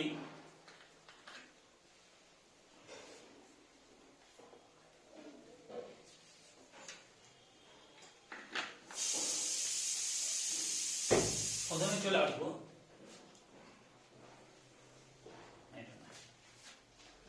প্রথম হচ্ছে সরল ঘনকাকার একক কোষ, কণার সংখ্যা, সরল ঘনকাকার একক কোষ, ঘনকাকার একক কোষে কণার সংখ্যা। আমি বেশি ল্যাঙ্গুয়েজ দেখবো না এখানে, হ্যাঁ, আমি বুঝিয়ে দেবো, ল্যাঙ্গুয়েজটা তোমরা বইতে যেটা আছে সেটা যথেষ্ট ল্যাঙ্গুয়েজ আছে। কণার সংখ্যা খুব ভালো করে বুঝবেই কিন্তু, একদম এগুলো কোনো মুখস্থ কিছু না, একদম ডিজিটালটা হচ্ছে একদম টোটাল বোঝা। ডেফিনেশন গুলো যখন তৈরি করবে পয়েন্ট গুলো মনে রাখবে যে এই পয়েন্ট গুলো, ওকে। আচ্ছা সরল ঘনকাকার একক কোষে কণার সংখ্যা হয়েছে, বলতো সরল ঘনকাকার একক কোষ মানে কি, শুধু কৌণিক বিন্দুগুলো, এই ঘরটাকে যদি আমি ঘনক ধরি তাহলে কৌণিক বিন্দুগুলোতে আছে তো কণা, কটা কৌণিক বিন্দু, 8টা, তাহলে কটা কণা হওয়া উচিত, 8টা, কিন্তু কণার সংখ্যা হচ্ছে 1। সরল ঘনকাকার একক কোষে কণার সংখ্যা কত, 1, অনলি 1। একটা কথা, একক কোষ মানে একক কোষ মানে সেই ক্ষুদ্রতম মৌলিক প্যাটার্ন, কিন্তু যেটা পর্যায়ক্রমিক ভাবে বিন্যস্ত হয়ে কেলাস জারণ গঠন করেছে। ক্ষুদ্রতম মৌলিক প্যাটার্ন যেটা পর্যায়ক্রমিক ভাবে বিন্যস্ত হয়ে, সুষম ও পর্যায়ক্রমিক ভাবে বিন্যস্ত হয়ে কেলাস জারণ গঠন করেছে, ওকে। মাথার মধ্যে রাখো, তাই তো? সেই ক্ষুদ্রতম মৌলিক প্যাটার্নটা হচ্ছে একক কোষ। তাহলে এই ঘরটা, তাহলে ঘনক ধরেছি, সিম্পল কিউব ধরেছি, প্রতিটি কৌণিক বিন্দুতে একটা করে কোণ আছে, 8টা কোণ কৌণিক বিন্দুতে, তাহলে 8টা কোণ হওয়া উচিত না। খেয়াল করবে এই প্যাটার্নটা তো রিপিট হয়েছে, জাস্ট কেলাস জালকটা এবার চিন্তা কর, কেলাস জালকটা তুই চিন্তা কর, প্যাটার্নটা তো রিপিট হয়েছে, ঠিক আছে? একক কোষটাকে তো আমি বার করে নিয়ে আসতে পারছি না কেলাস জালক থেকে, কথাটা বুঝতে পেরেছিস? তাহলে তার সেটার কোনো এক্সিস্টেন্সই রইল না। মানে কি বললাম বুঝতে পেরেছিস? যে ক্ষুদ্রতম মৌলিক প্যাটার্নটা কি হয়েছে, সুষম ও পর্যায়ক্রমিক ভাবে বিন্যস্ত হয়ে কি করেছে, কেলাসটা গঠন করেছে, কেলাস জালকটা গঠন করেছে। সেই ক্ষুদ্রতম মৌলিক প্যাটার্নটাই তো একক কোষ হয়েছে। তার মানে ক্ষুদ্রতম মৌলিক প্যাটার্নটা, তার মানে এই যে সিম্পল কিউবটা, এটা তো রিপিট হয়েছে। তার মানে এই একটা ঘর, ভালো করে বোঝার চেষ্টা কর, পাশে একটা ঘর আছে, চিন্তা করে দেখ, দুটো কিভাবে রিপিট হচ্ছে দেখ, দুটো হলো, এই পাশে একটা ঘর আছে, 3টে, ক্লিয়ার করে নিব, 3টে। এই ঘরটার যে ওই পাশে একটা ঘর রয়েছে, এই ঘরটার এই পাশে একটা ঘর আছে বললাম তো, ওই ঘরটার পাশে একটা ঘর থাকবে, তাহলে কটা হলো? 4টে। হলো না? হলো না? এটা ধরতে পারলি না? পারলি? পেরেছিস? হ্যাঁ হ্যাঁ, এই একটা ঘর, আমি একটা পয়েন্ট, এই পয়েন্টটা আমি দেখবো যে এই যে একটা কৌণিক বিন্দু, আমি এই পয়েন্টটাকে নিয়ে আমি ইয়ে করবো আর কি, সেই জন্য এই অ্যারেঞ্জমেন্টটা আমি দেখাচ্ছি। আবার এইদিকেও অ্যারেঞ্জমেন্ট আছে, এইভাবে এগুলো বিন্যস্ত হয়েছে, সুষম পর্যায়ক্রমিক ভাবে বিন্যস্ত হয়েছে। আমি দেখবো এই একটা কৌণিক বিন্দুতে কটা একক কোষ এসে মিলেছে। কোন কৌণিক বিন্দুটা বুঝতে পেরেছিস? আমি কোনটা দেখাচ্ছি, এইটা, এইখানে কটা একক কোষ এসে মিলেছে, কোন একটা কৌণিক বিন্দুতে কটা একক কোষ এসে মিলেছে। সিম্পল, এইগুলো সিম্পল কিউবিক্যাল ক্রিস্টাল ল্যাটিসে, ঠিক আছে? সিম্পল মানে সরল ঘনকাকার কেলাস জালকে এই কৌণিক বিন্দুটা আমি দেখাচ্ছি। তাহলে এই একটা ঘর, ভালো করে বোঝার চেষ্টা, পাশে একটা ঘর আছে তো, এই ঘরটার এই পাশে একটা ঘর আছে, ওই ঘরটা ওই পাশে একটা ঘর আছে, তাহলে কটা হলো বল? 4টে। 4টে ঘরেরই কমন পয়েন্ট কি? এইটা আছে। 4টে ঘরেরই কমন পয়েন্ট এইটা হবে তো, ঠিক? ইমাজিন এই 4টে ঘরের আন্ডারগ্রাউন্ডে আবার 4টে ঘর আছে।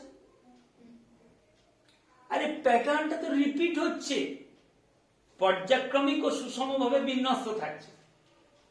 কি বললাম বুঝতে পেরেছিস তো? এই 4টে ঘরের আন্ডারগ্রাউন্ডে কি হচ্ছে, আবার 4টে ঘর আছে। তাহলে মোট 8টা ঘরের কমন পয়েন্ট কোনটা? এইটা। ওকে, তার মানে এইখানে যে কণাটা রয়েছে সেটা পার্টিকুলার এই ঘরটাতে তার কন্ট্রিবিউশন। এখানে তো একটা কণা আছে রে বাবা, কিন্তু সেটা 4টে ঘরেরই কমন কণা। 4টে না, সরি, কটা? 8টা ঘরে, উপরে 4টে বললাম আর আন্ডারগ্রাউন্ডে 4টে, 8টা ঘরের কমন কণা, ঠিক আছে? এখানে একটা, এই যে এই কৌণিক বিন্দু একটা কণা আছে, তাহলে পার্টিকুলার এই ঘরটাতে মানে এই ইউনিট সেলটাতে তার অবদান কত? 1/8। কি হলো? 1/8 না 1/8 না 1/8। তুই এবার যে কোনো একটা কোণ, যে কোনো একটা, আমি একটা কৌণিক বিন্দু দিয়ে বোঝালাম, যে কোনো একটা কৌণিক বিন্দু, ধরো এই কৌণিক বিন্দুটাতে তুই বুঝতে চাইছিস, ওকে? হ্যাঁ, এই ঘর, ওইদিকে ঘর আছে দুটো, এই ঘরটার পাশে ঘর আছে 3টে, এই ঘরটার ওইদিকে ঘর রয়েছে, পাশে যে ঘরটা রয়েছে তার ওই পাশে একটা ঘর আছে, 4টে হলো। এই কৌণিক বিন্দুটা তুই বুঝতে 4টে, ঠিক? আন্ডারগ্রাউন্ডে আবার 4টে, তাহলে এখানে একটা কণা আছে, তাহলে সেটা 8টা ঘরের কমন পয়েন্ট। তাহলে পার্টিকুলার এই ঘরটার কন্ট্রিবিউশন কত? 1/8। তার মানে পার্টিকুলার এই ইউনিট, তার মানে এই সরল ঘনকাকার একক কোষে কোন একটা কৌণিক বিন্দুতে যে একটা কণা রয়েছে, ঠিক আছে, কোন একটা কৌণিক বিন্দুতে যে একটা কণা রয়েছে, অ্যাকচুয়ালি কেলাস জালকে, ঠিক আছে, সরল ঘনকাকার একক কোষে কোন একটা কৌণিক বিন্দুতে যে কণা রয়েছে, প্রকৃতপক্ষে কেলাস জালকে সেটা 8টা একক কোষের কমন অংশ। কি হলো? সরল ঘনকাকার একক কোষের কোন একটা কৌণিক বিন্দুতে যে একটা পার্টিকেল রয়েছে, সেটা কেলাস জালকে কি 8টা ইউনিট সেলের কমন অংশ। ধরতে পারলি না পারলি না? 8টা ইউনিট সেলের কমন অংশ। তাহলে পার্টিকুলার একটা ইউনিট সেল, তার অবদান কত? 1/8। আর কটা কৌণিক বিন্দু রয়েছে রে? 8টা কৌণিক বিন্দু রয়েছে। তো 8টা তো কৌণিক বিন্দু, তাহলে এখানে যে কণাটা রয়েছে, তাহলে এই ইউনিট সেলের অবদান কত? 1/8 প্রত্যেকটা।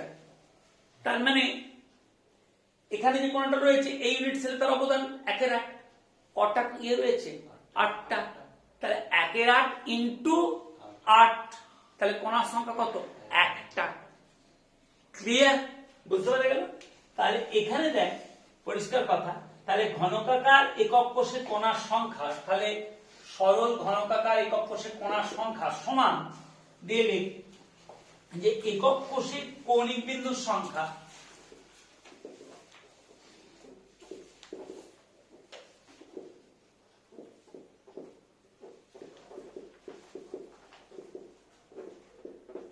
একক কোষের কৌণিক বিন্দুর সংখ্যা ইন্টু কি একক কোষে কৌণিক বিন্দুর সংখ্যা ইন্টু প্রতিটি একক কোষের জন্য কৌণিক বিন্দু স্থিত কণার অবদান। প্রতিটি একক কোষের জন্য কৌণিক বিন্দু স্থিত কণার অবদান। প্রতিটি একক কোষের জন্য কৌণিক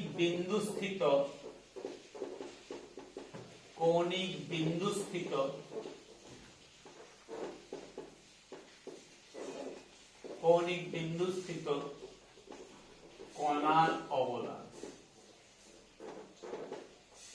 তাহলে একক কোষে কৌণিক বিন্দুর সংখ্যা কত? 8। আর প্রতিটি একক কোষের জন্য কৌণিক বিন্দু স্থিত কণা যেটা রয়েছে অবদান কত? প্রত্যেকটা একক কোষের জন্য, মানে এখানে যে কণাটা রয়েছে এই একক কোষের অবদান কত? 1/8। তাহলে 8 ইনটু 1/8। ওকে, সমান 1। ল্যাঙ্গুয়েজটা পড়ে নিন, আমি বুঝিয়ে দিলাম, হয়েছে। এরপর চলে 2। এরপর হচ্ছে দেহকেন্দ্রিক একক কোষের কণার সংখ্যা। খুব সোজা। দেহকেন্দ্রিক একক কোষে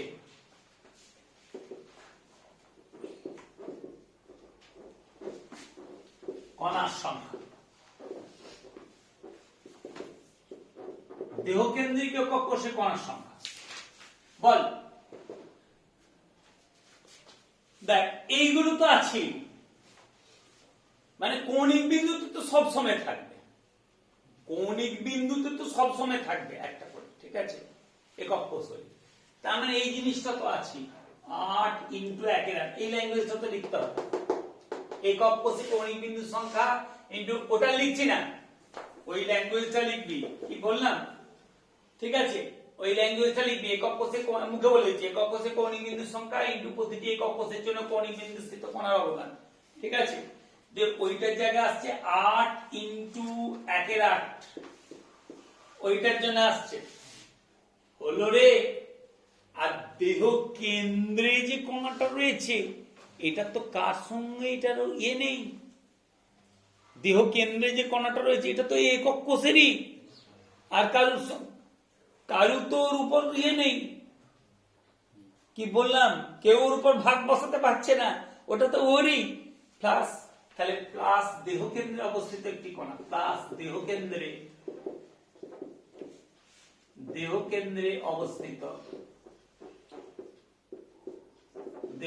অবস্থিত একটি কণা। তাহলে মোট কটা কণা বলো? দুটো দেহ কেন্দ্রিক হয়েছে। আচ্ছা এইবার দেখ পৃষ্ঠ কেন্দ্রিক একক কোষে কণার সংখ্যা। পৃষ্ঠ কেন্দ্রিক, আচ্ছা দেহ কেন্দ্রিক ঘনকাকার লিখতে হবে। হ্যাঁ বাবা, এখানে একটা লেখা ভুলেছে, দেহ কেন্দ্রিক ঘনকাকার লিখতে হতো, দেহ কেন্দ্রিক ঘনকাকার লিখতে হতো। এরপর চলে আয় পৃষ্ঠ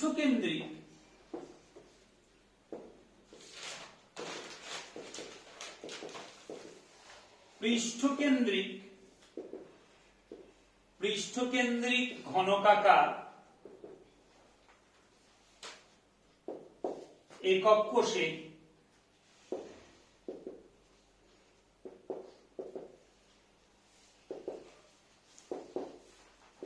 কণার সংখ্যা। বল বল বল।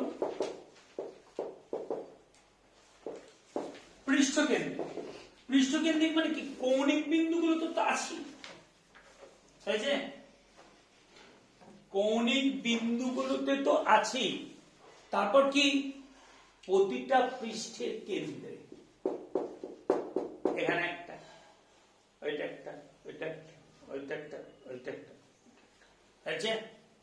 তাহলে খেয়াল কর, তাহলে কৌণিক বিন্দুগুলোতে যেটা আছে তার জন্য এইটা একক কোষে কৌণিক বিন্দুর সংখ্যা ইনটু প্রতিটি একক কোষের জন্য কৌণিক বিন্দু স্থিত কোণার অবদান, ওই ল্যাঙ্গুয়েজটা লিখি 8 ইনটু 1/8। তারপরে যেটা এটা হচ্ছে 8 ইনটু 1/8। আমি একবার ওই ক্যালকুলেশনটা করে দিচ্ছি। এবার একটা জিনিস চিন্তা করতে হবে, পৃষ্ঠ কেন্দ্রে, এই পৃষ্ঠ কেন্দ্রটাতে যে কণা রয়েছে না, সেটা কটা একক কোষের অংশ বলতো? দুটো। সোজা এই ঘরটা আর ওই দিকের ঘরটা। তার মানে পৃষ্ঠ কেন্দ্রে যে কণা রয়েছে সেটা পার্টিকুলার একটা একক কোষে তার অবদান কত? 1/2। কি বললাম বুঝতে পেরেছিস? প্রতিটা পৃষ্ঠ কেন্দ্রের ক্ষেত্রে কিন্তু এই পৃষ্ঠ কেন্দ্রে যে কণাটা রয়েছে না, পৃষ্ঠ কেন্দ্রে যে কণাটা রয়েছে সেটা কটা একক কোষের? এইটা আর ওই দিকের যে ঘরটা রয়েছে, তাহলে পার্টিকুলার এই ঘরটাতে তার অবদান কত? 1/2। তাহলে পৃষ্ঠের কেন্দ্রে যে কণাটা রয়েছে পার্টিকুলার একটা ইউনিট সেলে তার অবদান কত? 1/2। ঠিক আছে, তার মানে এখানে তুই লিখবি এইবার যে ওইটা তো হয়েই গেল, মানে এবার আর পৃষ্ঠের জন্য তাহলে কি হয়ে গেল না, এইবার পৃষ্ঠ কেন্দ্রে অবস্থিত মানে একটা কটা পৃষ্ঠ? 6টা পৃষ্ঠ। তার মানে পৃষ্ঠতলের সংখ্যা, তার মানে কি হয়ে যাচ্ছে পৃষ্ঠতলের সংখ্যা, এই যে যেমন ওটা করেছিলাম প্রথমে ল্যাঙ্গুয়েজটা কি লিখেছিলাম এইটা, তাহলে একক কোষে কৌণিক বিন্দুর সংখ্যা, তাহলে এইটা হচ্ছে প্লাস পৃষ্ঠতলের সংখ্যা, পৃষ্ঠতলের সংখ্যা, ওকে, ইনটু প্রতিটি একক কোষের জন্য, প্রতিটি একক কোষের জন্য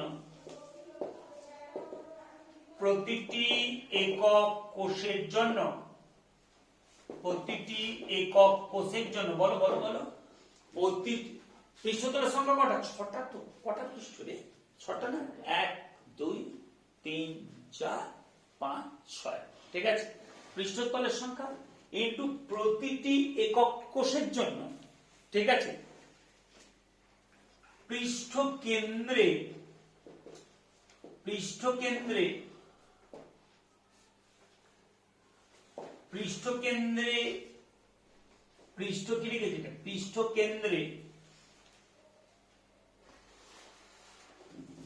প্রতিটি একক কোষের জন্য পৃষ্ঠ কেন্দ্রে অবস্থিত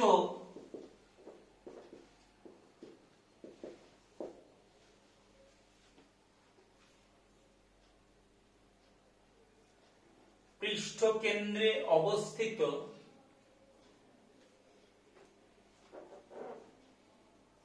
কণার অবদান। ওকে, প্রতিটি একক কোষের জন্য পৃষ্ঠকেন্দ্রে অবস্থিত কণার অবদান।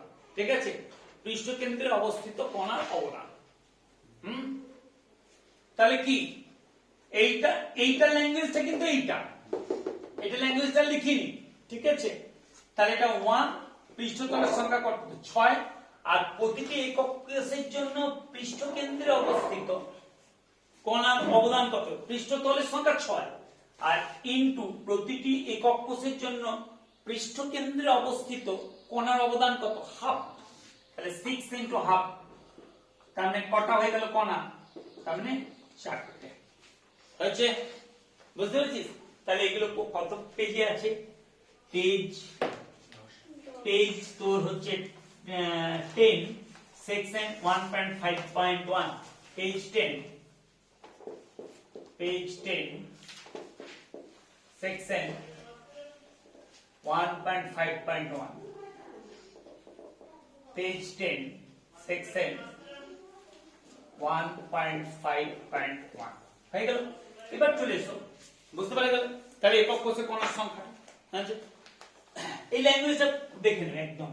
ঠিক আছে, ওই ল্যাঙ্গুয়েজটা তৈরি করে নেবে। আর যদি ল্যাঙ্গুয়েজটা তৈরি করে ওইটা কি আছে আমার কথাটা বুঝতে পারলি ওইটা করতে পারবে। কি বললে বুঝতে পারছো? এটা লিখে দিতে পারবে। ওকে, আচ্ছা।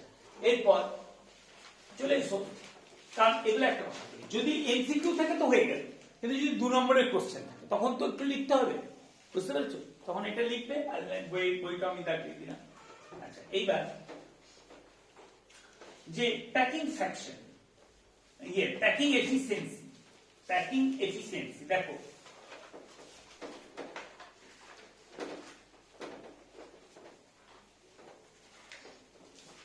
প্যাকিং এফিসিয়েন্সি এগুলো একদম সিম্পল অঙ্ক দেখতে, এই জিনিসগুলো একদম সিম্পল। এবার চলে এসো তোমরা, দাঁড়িয়ে যাবে সময়। হ্যাঁ, এবার চলে এসো packing efficiency of unit cell, একক কোষের প্যাকিং দক্ষতা। একক কোষের প্যাকিং দক্ষতা একবারে সোজা, একবারে জলের মতো। প্যাকিং দক্ষতা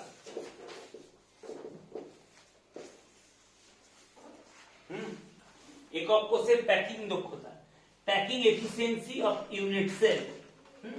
এটা কি ইংলিশটা হচ্ছে প্যাকিং এফিসিয়েন্সি,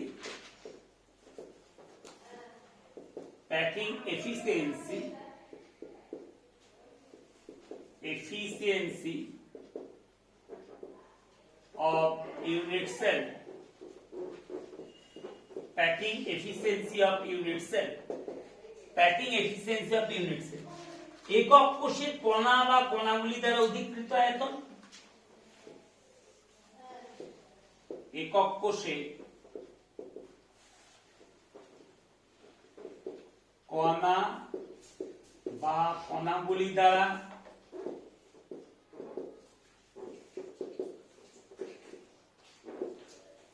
অধিকৃত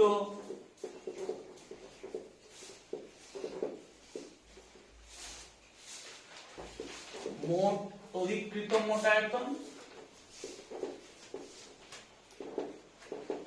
ডিভাইডেড বাই একক কোষে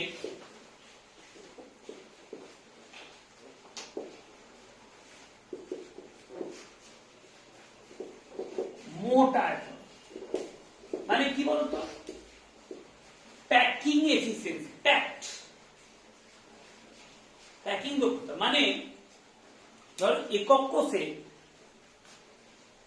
কণাগুলো, যেমন ধরো সিম্পল কিউব, যেটা মানে সিম্পল কিউবিক্যাল ইউনিট সেল, যেটা সরল ঘনকাকার একক, সেখানে কণার সংখ্যা কত হয়েছে? 1টা। ঠিক আছে, দেহকেন্দ্রিকে ঘনকাকার একক কোষে কণার সংখ্যা কত? 2টো। পৃষ্ঠকেন্দ্রিক ঘনকাকার একক কোষে কণার সংখ্যা 4টা।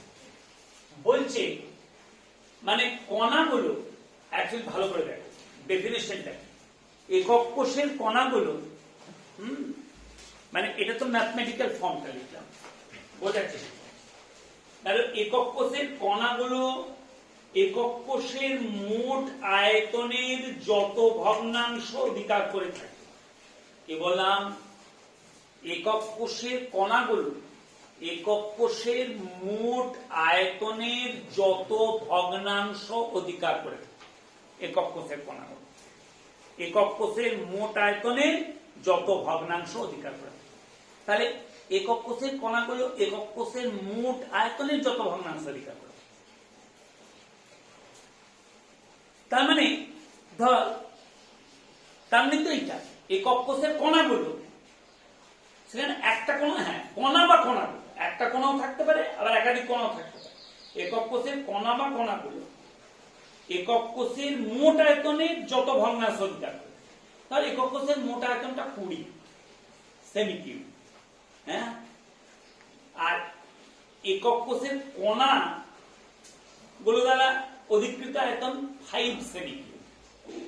কণা বা কণাগুলো দ্বারা অধিকৃত আয়তন 5 সেমি-কিউব। তাহলে মোট আয়তনের কত ভগ্নাংশ অধিকার করে থাকছে? 5/20। 5 সেমি-কিউবটা 20 সেমি-কিউবের কত ভগ্নাংশ? 5/20। তার মানে কি, ওটাই বুঝতে পেরেছি, একক কোষের কণাগুলো কণা বা কণাগুলো মোট একক কোষের মোট আয়তনের যত ভগ্নাংশ অধিকার করে থাকে। তার মানে কি, একক কোষের কণা বা কণাগুলি দ্বারা অধিকৃত মোট আয়তন ডিভাইডেড বাই একক কোষের মোট আয়তন। দাগ দিন 1.6 প্যাকিং দক্ষতা হয়েছে। প্যাকিং দক্ষতার সংজ্ঞা পেয়েছিস, আর ওই ম্যাথমেটিক্যাল যে ফর্মটা লিখেছিস সেটা পেয়েছিস। আগে সংজ্ঞাটা লাগবে, তারপর এটা। এই যে এটা হচ্ছে 1.6 12 পেজ 12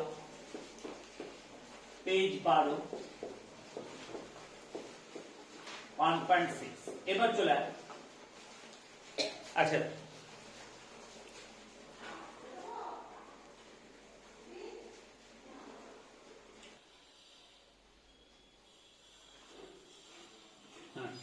আচ্ছা এবার তাহলে প্রথম হচ্ছে যে সরল ঘনকাকার একক কোষে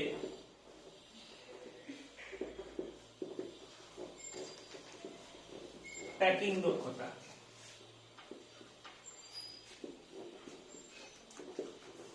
প্যাকিং এফিসিয়েন্সি। সরল ঘনকাকার একক কোষের প্যাকিং এফিসিয়েন্সি। দেখ, এটা করতে গেলে প্রথম তার মানে কি, প্যাকিং এফিসিয়েন্সি মানে হচ্ছে একক কোষের কণা বা কণাগুলি দ্বারা অধিকৃত মোট আয়তন বা একক কোষের মোট আয়তন। ঠিক আছে, তাহলে এইটা লিখে দিলি আগে, ওটা আমি লিখছি না। হ্যাঁ, আচ্ছা সংজ্ঞাটা দাগ দিয়ে দিয়েছিস তো এটা। আচ্ছা, এবার তার মানে সরল ঘনকাকার একক কোষের প্যাকিং এফিসিয়েন্সি, তার মানে একক কোষে কণা বা কণাগুলি দ্বারা অধিকৃত মোট আয়তন বা একক কোষের মোট আয়তন। আচ্ছা, এইবার সরল ঘনকাকার একক কোষে কণার সংখ্যা কত? একটা। এবার ওটা পাশে বার করে নিতে হবে। হ্যাঁ, ওটা পাশে বার করে নিতে হবে যে সরল ঘনকাকার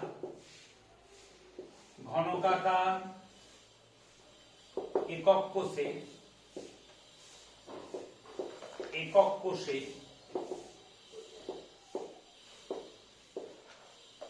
কণার সংখ্যা। সরল ঘনকাকার একক কোষে কণার সংখ্যা কত বল? এটা 8টা কৌণিক বিন্দু, আর প্রত্যেকটা কৌণিক বিন্দুতে অবস্থিত একটা কোণার অবদান একটা একক কোষের জন্য কত? 1/8। তাহলে ওই ল্যাঙ্গুয়েজটা লিখবি। ল্যাঙ্গুয়েজটা লিখতে হবে, কিন্তু কি বললাম বুঝতে পেরেছিস তো? কারণ ধর এগুলো তো 2 নম্বর করে দেয়, 2 নম্বর কি 3 নম্বর করে, ঠিক আছে? তখন তাহলে এটা কি হয়ে গেছে। আর এমসিকিউ এর জন্য জাস্ট শুধু মনে রাখলেই হয়ে যাবে। যেমন ওটা একটা কণার সংখ্যা সরল ঘনকাকার একক কোষে, দেহকেন্দ্রিক ঘনকাকার একক কোষে কণার সংখ্যা কটা? 2টো। আর পৃষ্ঠকেন্দ্রিক ঘনকাকার একক কোষে কণার সংখ্যা কটা? 4টে। হয়েছে?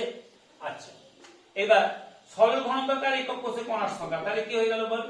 এবার এটা তো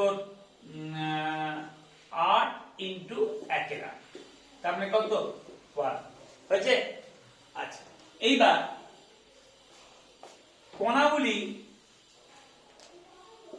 কণাগুলি ব্যাসার্ধ, কণার ব্যাসার্ধ সমান আর ধরলে এবং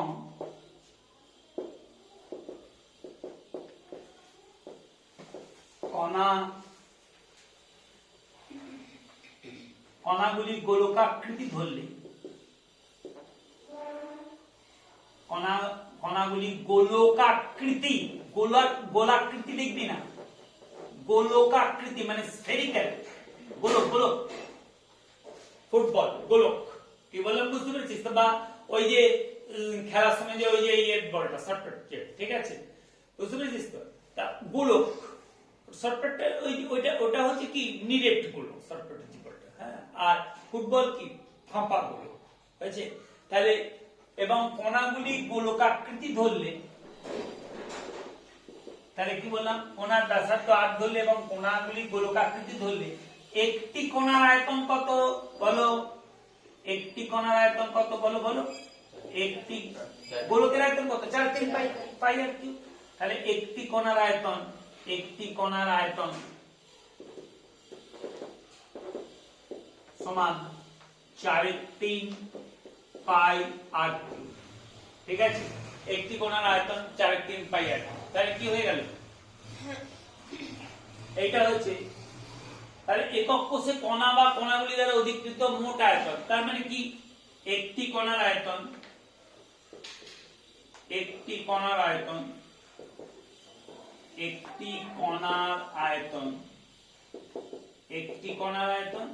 ডিভাইডেড বাই একক কোষের মোট আয়তন। কারণ কণার সংখ্যা তো 1, কি হলো সেই জন্য পাশে বার করে দিচ্ছি, হ্যাঁ। তার মানে কি একটা কোণা আছে, তাহলে একটা কোণা কত আয়তন অধিকার করেছে? তাহলে একটি কোণার আয়তন ডিভাইডেড বাই একক কোষের মোট আয়তন, a কিউব। এবার এইখানে লিখে দিবি একক কোষের বাহুর দৈর্ঘ্য কত ধরে বলো? a ধরে।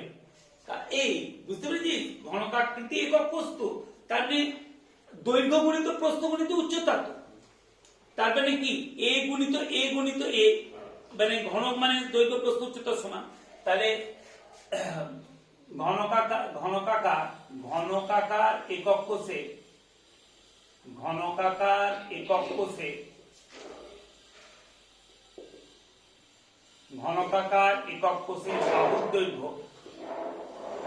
বাহুর দৈর্ঘ্য সমান a। ঘনকাকার একক কোষের বাহুর দৈর্ঘ্য সমান হচ্ছে a, হচ্ছে ঘনকাকার একক কোষের বাহুর দৈর্ঘ্য সমান a। ঘনকাকার একক কোষের বাহুর দৈর্ঘ্য সমান a।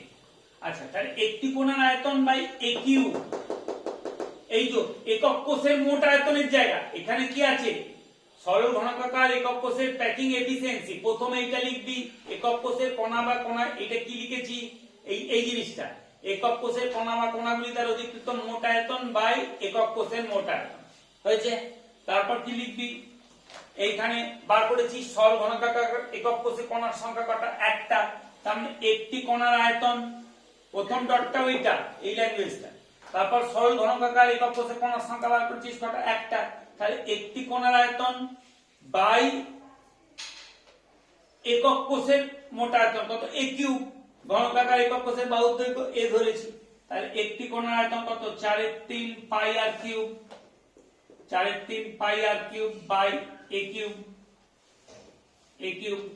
হয়েছে 4/3 pi r cube by a cube. এইবার কি? এইবার আমাকে বার করতে হবে আর আর এর মধ্যে রিলেশনশিপ। এখন দেখ, এই যে সরল ঘনকাকার মানে এই নয় যে একটা কোণা ওইখানে আছে আর একটা কোণা ওইখানে আছে, মাঝখানটা ফাঁক আছে, তা কিন্তু মোটেই নয়। ব্যাপারটা কিরকম বলতো? দেখ জিনিসটা এইরকম টাইপের, এইটা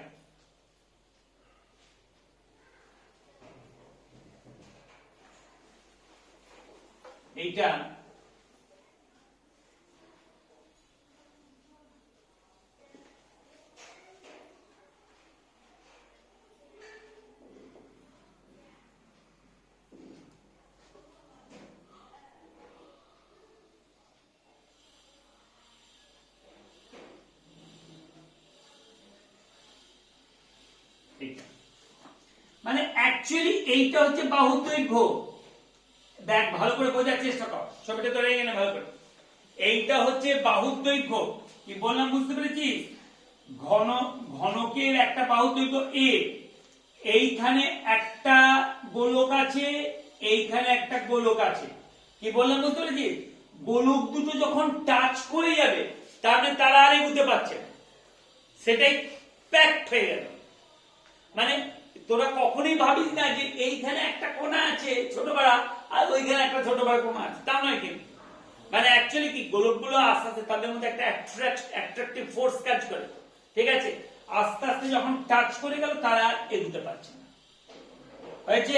তার মানে সরল ঘনকাকার একক কোষ মানে ওইখানে কোণা ওইখানে কোণা, প্রত্যেকটা 8টা কোণে বিন্দু কোণা আছে। এবার পার্টিকুলার একটা বাহুর আমি সিচুয়েশন দেখিয়েছি, ঠিক আছে? এই একটা গোলক, এই একটা গোলক, ব্যাস টাচ করে গেছে আর এগোতে পারছে না। তার মানে now we have to find out the relationship between r and a. আমাকে আর এন্ড এ এর মধ্যে রিলেশনশিপ বার করতে হবে, তবেই তো আমি এটা বার করতে পারবো, আর আর এর মধ্যে রিলেশনশিপ বার করতে হবে। তাহলে কি বলতো, এটা ব্যাসার্ধ কি? ব্যাসার্ধ আমি ধরেছি, কোণার ব্যাসার্ধ কত ধরেছি? আর ধরেছি বাবা, ওকে? তার মানে আর, এইটা আর, এটাও কি আর।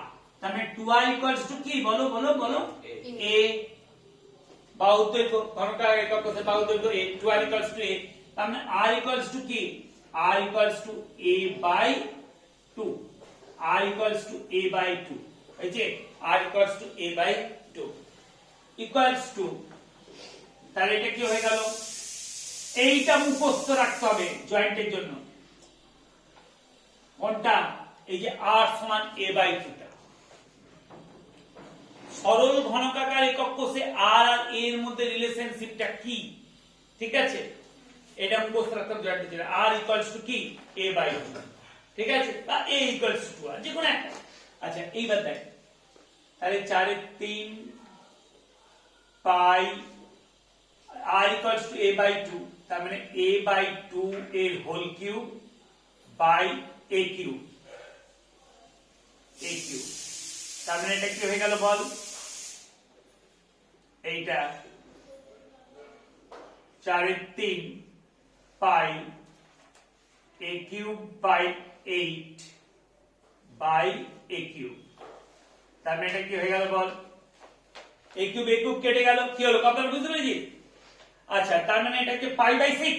খেয়াল করে দেখ, 4 আর 8 কেমন হচ্ছে বাবা? 4 2, a কিউব কেটে গেল তো, তার মানে কি হয়ে গেল? এটা পাই by 6।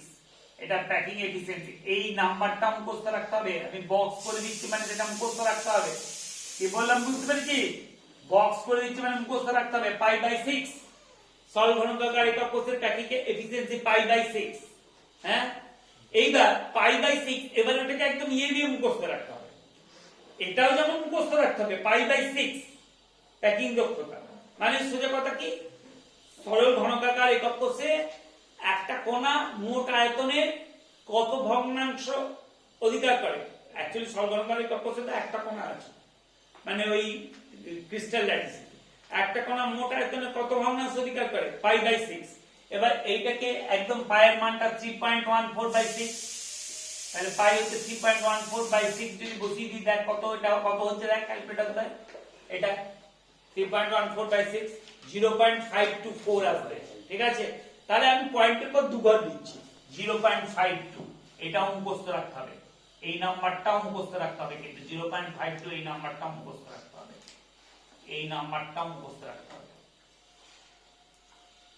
Pi by 6 packing efficiency সরল ঘনকাকার একক কোষে, আর 0.52। তার মানে যদি বলে যে সরল ঘনকাকার হলো প্যাকিং এফিসিয়েন্সি বেরিয়ে গেল, যদি বলে সরল ঘনকাকার একক কোষে, তাহলে কণাগুলি মোট আয়তনের কত শতাংশ দখল করে? তাহলে সরল ঘনকাকার একক কোষে, সরল ঘনকাকার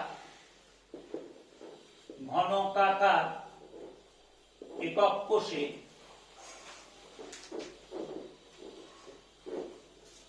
কণাগুলি দ্বারা অধিকৃত মোট আয়তন কত? বলো, কণাগুলি দ্বারা অধিকৃত মোট আয়তন, কণাগুলি দ্বারা অধিকৃত মোট আয়তন বলো কত? কণাগুলি দ্বারা অধিকৃত মোট আয়তন কত পার্সেন্ট? প্যাকিং এফিসিয়েন্সি তো সবসময় একের থেকে কম হবে, একদম ফুললি প্যাকড হলেও মানে packing efficiency lies in between 0 to 1, lies in between 0 to 1। তার মানে তাহলে কণাগুলি দ্বারা মানে মোট আয়তনের কণাগুলো মোট আয়তনের যত ভগ্নাংশ বিকাশ করে, তার মানে 0 থেকে 1 এর মধ্যে। তাহলে সরল ঘনকাকার একক কোষে কণাগুলি দ্বারা অধিকৃত মোট আয়তন তাহলে কত পার্সেন্ট কত হবে? 0.52। এটা তো একের মধ্যে, বুঝতে পেরেছিস? বুঝতে পেরেছিস? এক যদি মোট আয়তন হয় তাহলে কত আয়তন কণাগুলি দ্বারা অধিকৃত হচ্ছে? 0.52, তাই তো? মোট আয়তনের যত ভগ্নাংশ, তাই তো? বুঝতে পেরেছিস? তাহলে সরল ঘনকাকার একক কোষে কণাগুলি দ্বারা অধিকৃত মোট আয়তন তাহলে কত? পার্সেন্টেজটা হচ্ছে কত? 52%। কণাগুলি দ্বারা অধিকৃত মোট আয়তন 52%। তাহলে ফাঁকা স্থান কত? ফাঁকা স্থান কত? ফাঁকা স্থান 100 মাইনাস 52%, তার মানে কত? 68%। ঠিক আছে, আজকে এটাই থাক। এরপরে 100 মাইনাস 52 এটা হচ্ছে 48%। আজকে এটাই থাক এখান পর্যন্ত, কারণ টাইমটা হয়ে গেছে। কালকে পড়াটা আর একটু এগিয়ে ছিল। ঠিক আছে, ঠিক আছে, ওটা অসুবিধা কিছু নেই। আচ্ছা, ব্যাচ চেঞ্জ করবি না, কারণ ব্যাচটা মানে যে ইয়েতে আসছিস সেই ব্যাচেই আসবি।